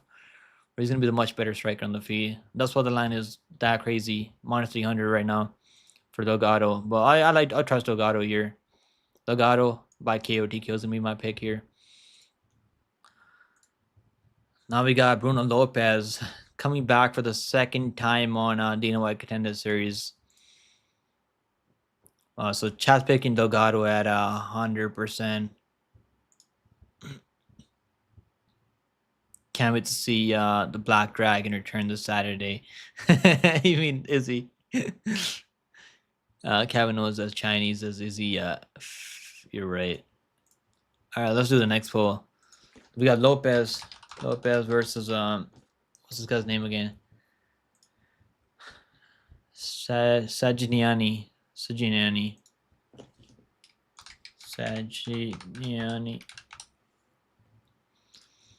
Lopez should be able to get this one done. He's gonna be able to get some takedowns here, and he's gonna be able to just take him down, use jiu-jitsu, maybe get a submission. I think he can get a submission here. He's just said, Contender Series and fan deal, but I think I'm gonna use the bookie, use Pick'em. Do they have props? I mean, like if you want to parlay someone, I think Delgado is a better parlay beast on this card than anyone on this card. He's the only guy that I trust on this card because the striking is going to be a lot better, unless Arnie's been working on the striking in training camp. Because if you watch his tape on this guy, like the striking is non-existent, kind of. Just like one shot at a time. Doesn't have any power on the feet. He's got some good grappling. I mean, grappling's okay, but striking is not that great. Lopez, I think Lopez is gonna get this one on. Lopez by submission. I think he's gonna get. If he's smart, hopefully he doesn't go out there and trying to knock this guy out on the feet, because that's what he's trying to do in the last year. He was trying to knock Brenton and Barrow on the feet. Wasn't attempting any takedowns out there, and he got KO'd. Paid the price there, because Brenton and Barrow has like 80-inch reach. I mean, 81-inch reach or something like that. It's absolutely insane. And Brenton was able to hurt him with the jab and drop him and finish him. I think he's going to be smart. He's not going to make the same mistake anymore here. And Lopez by submission is going to be my pick here. I think he can get the submission here. Yeah, I'm going to pick Lopez by submission here. A power slap, I mean, it used to be, there's a lot of hype on power slap, but not anymore. So I'm going to go Lopez here by submission. Lopez by submission, 35% pick in Sajiniani. Well, this is the main win, I mean. They have the odds wrong. I mean, Hammett is underdog on the books. He's not the favorite. Dang versus Hammett. Dang versus Hammett. Let's go. Lane said, not gonna lie, I really like Lopez KO for this. You think he's gonna just stand and bang with this guy? He's got nice striking. I mean, striking is not horrendous. Well, I think he's just gonna go to his bread and butter. It could be a ground and pound finish. I mean, I could see it being a ground and pound finish. All right, we got Ding versus Hammett. I'm gonna pick Hammett here as underdog. I think he can get this one done by just being the better counter striker. I don't know if I trust him though, to be honest with you guys. He's so low output, doesn't throw enough volume out there. Hammett is plus 160 right now. I seen him all the way up at plus 180 earlier, so I guess some money came in on Hamid now. Plus 2.5 on Hamid. Plus 100 for Hamid. Plus 2.5.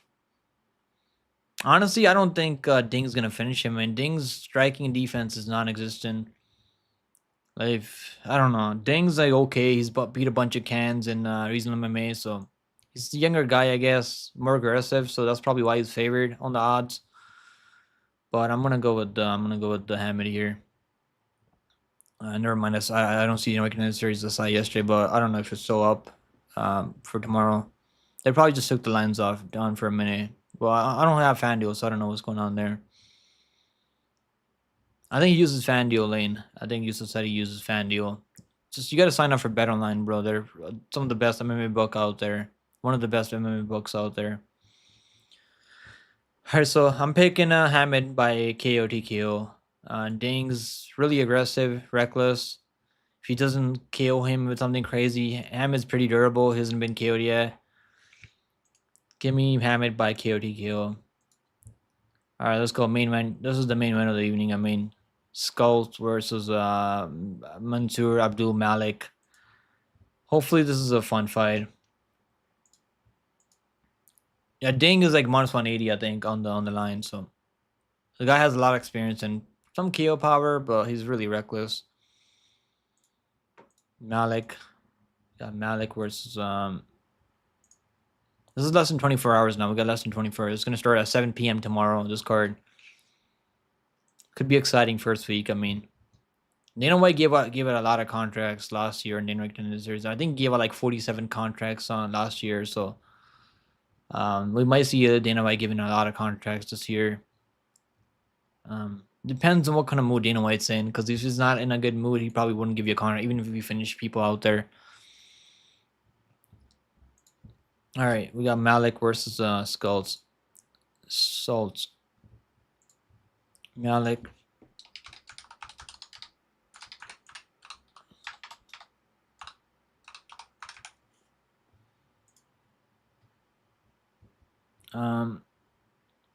Hamid by decision, you think? I think Hamid, yeah, he's okay. He's super low output. I mean, so I could see it going the distance, but I think he's probably gonna.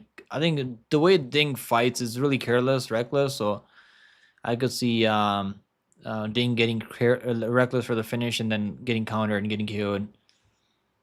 And the leg kicks could be a problem too. Hamid has some of the best leg kicks that I've seen. Not as good as Pura though, but close enough. Rigo, Ding won't bring the belt home from no organization neither. Used to try typing it in the search bar. I have to do it sometimes. It's on Hard Rock.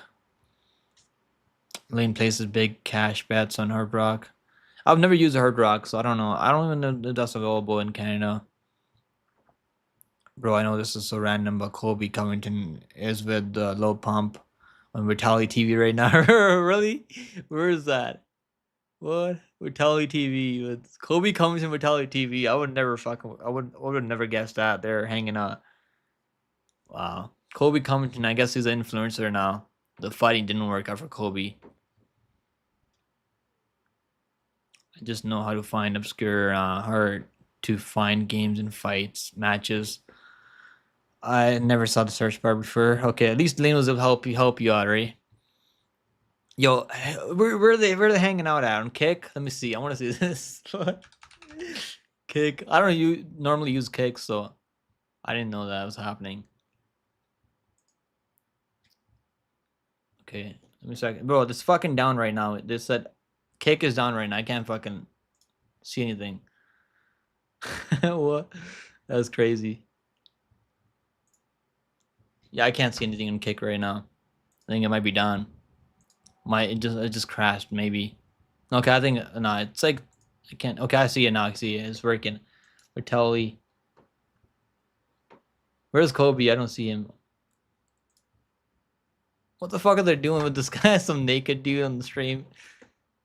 Trying to arrest? Are they arresting someone for like Predator? Is it like Predator or something? Like is it having chicks?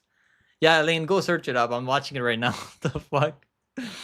I guess they're trying to arrest someone trying to meet an underage kid or something like that. Maybe this is fucking crazy.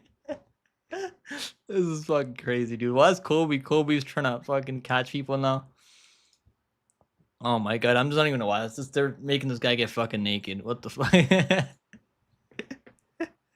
Yeah, he's on the side. You can see him. You can see the fucking Trump hat that he's got on. They're catching a pedo. I mean, that's what JDTV does now, I think. I mean, it's good that he's doing that. Let's get back to the breakdown, guys. I'm gonna pick Malik here. I think Malik's gonna be athleticism is gonna be the difference here, and if this Vest can't take him down and maul him, like get some ground and pound off, it's gonna be Malik getting a TKO. I think. Vest losing to Dylan Woodka is not really good. Vest does have a lot of like pretty good wrestling though, so he used to wrestle pretty. He's a pretty accomplished wrestler. So can he make this? Can he take this into the later rounds and just grind on Malik and outwork him?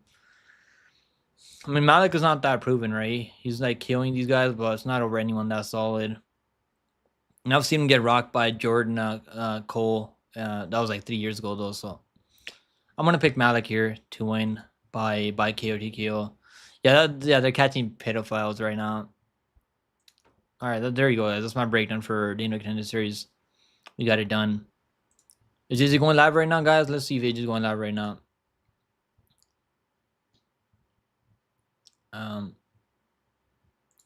I think AJ is gonna go live soon, right? Oh, he's gonna do Money on Monday tonight. I forgot. Isn't Money on Monday on tonight? I think Money on Monday is on tonight, right? City Life's live right now, guys. I'm gonna be out of here soon. We've been here almost 2.5 hours. I mean, we got 2.5 hours in today, so it's pretty solid stream. I'll be live tomorrow for the Contender series. I think the card's gonna be starting at I think it's gonna start at 7 p.m. for Dana White Contender series. So I'll be live doing a fight companion for that. Then I'll be live Friday for a PFL. And then obviously UFC. So got a pretty busy week this week. So I'll see you guys tomorrow, man. Let me drop City Life's link right now. He's live right now. I think he's talking about I don't know. He's talking about Charles Burnett who snapped 21 fight losing streak. That's crazy. Guys, I'll see you guys tomorrow, man. I appreciate you guys hopping in, hanging out with me for the live preview for UFC 3U5 and the Dana White Contender series. And I'll see you guys in the next one. See you guys tomorrow.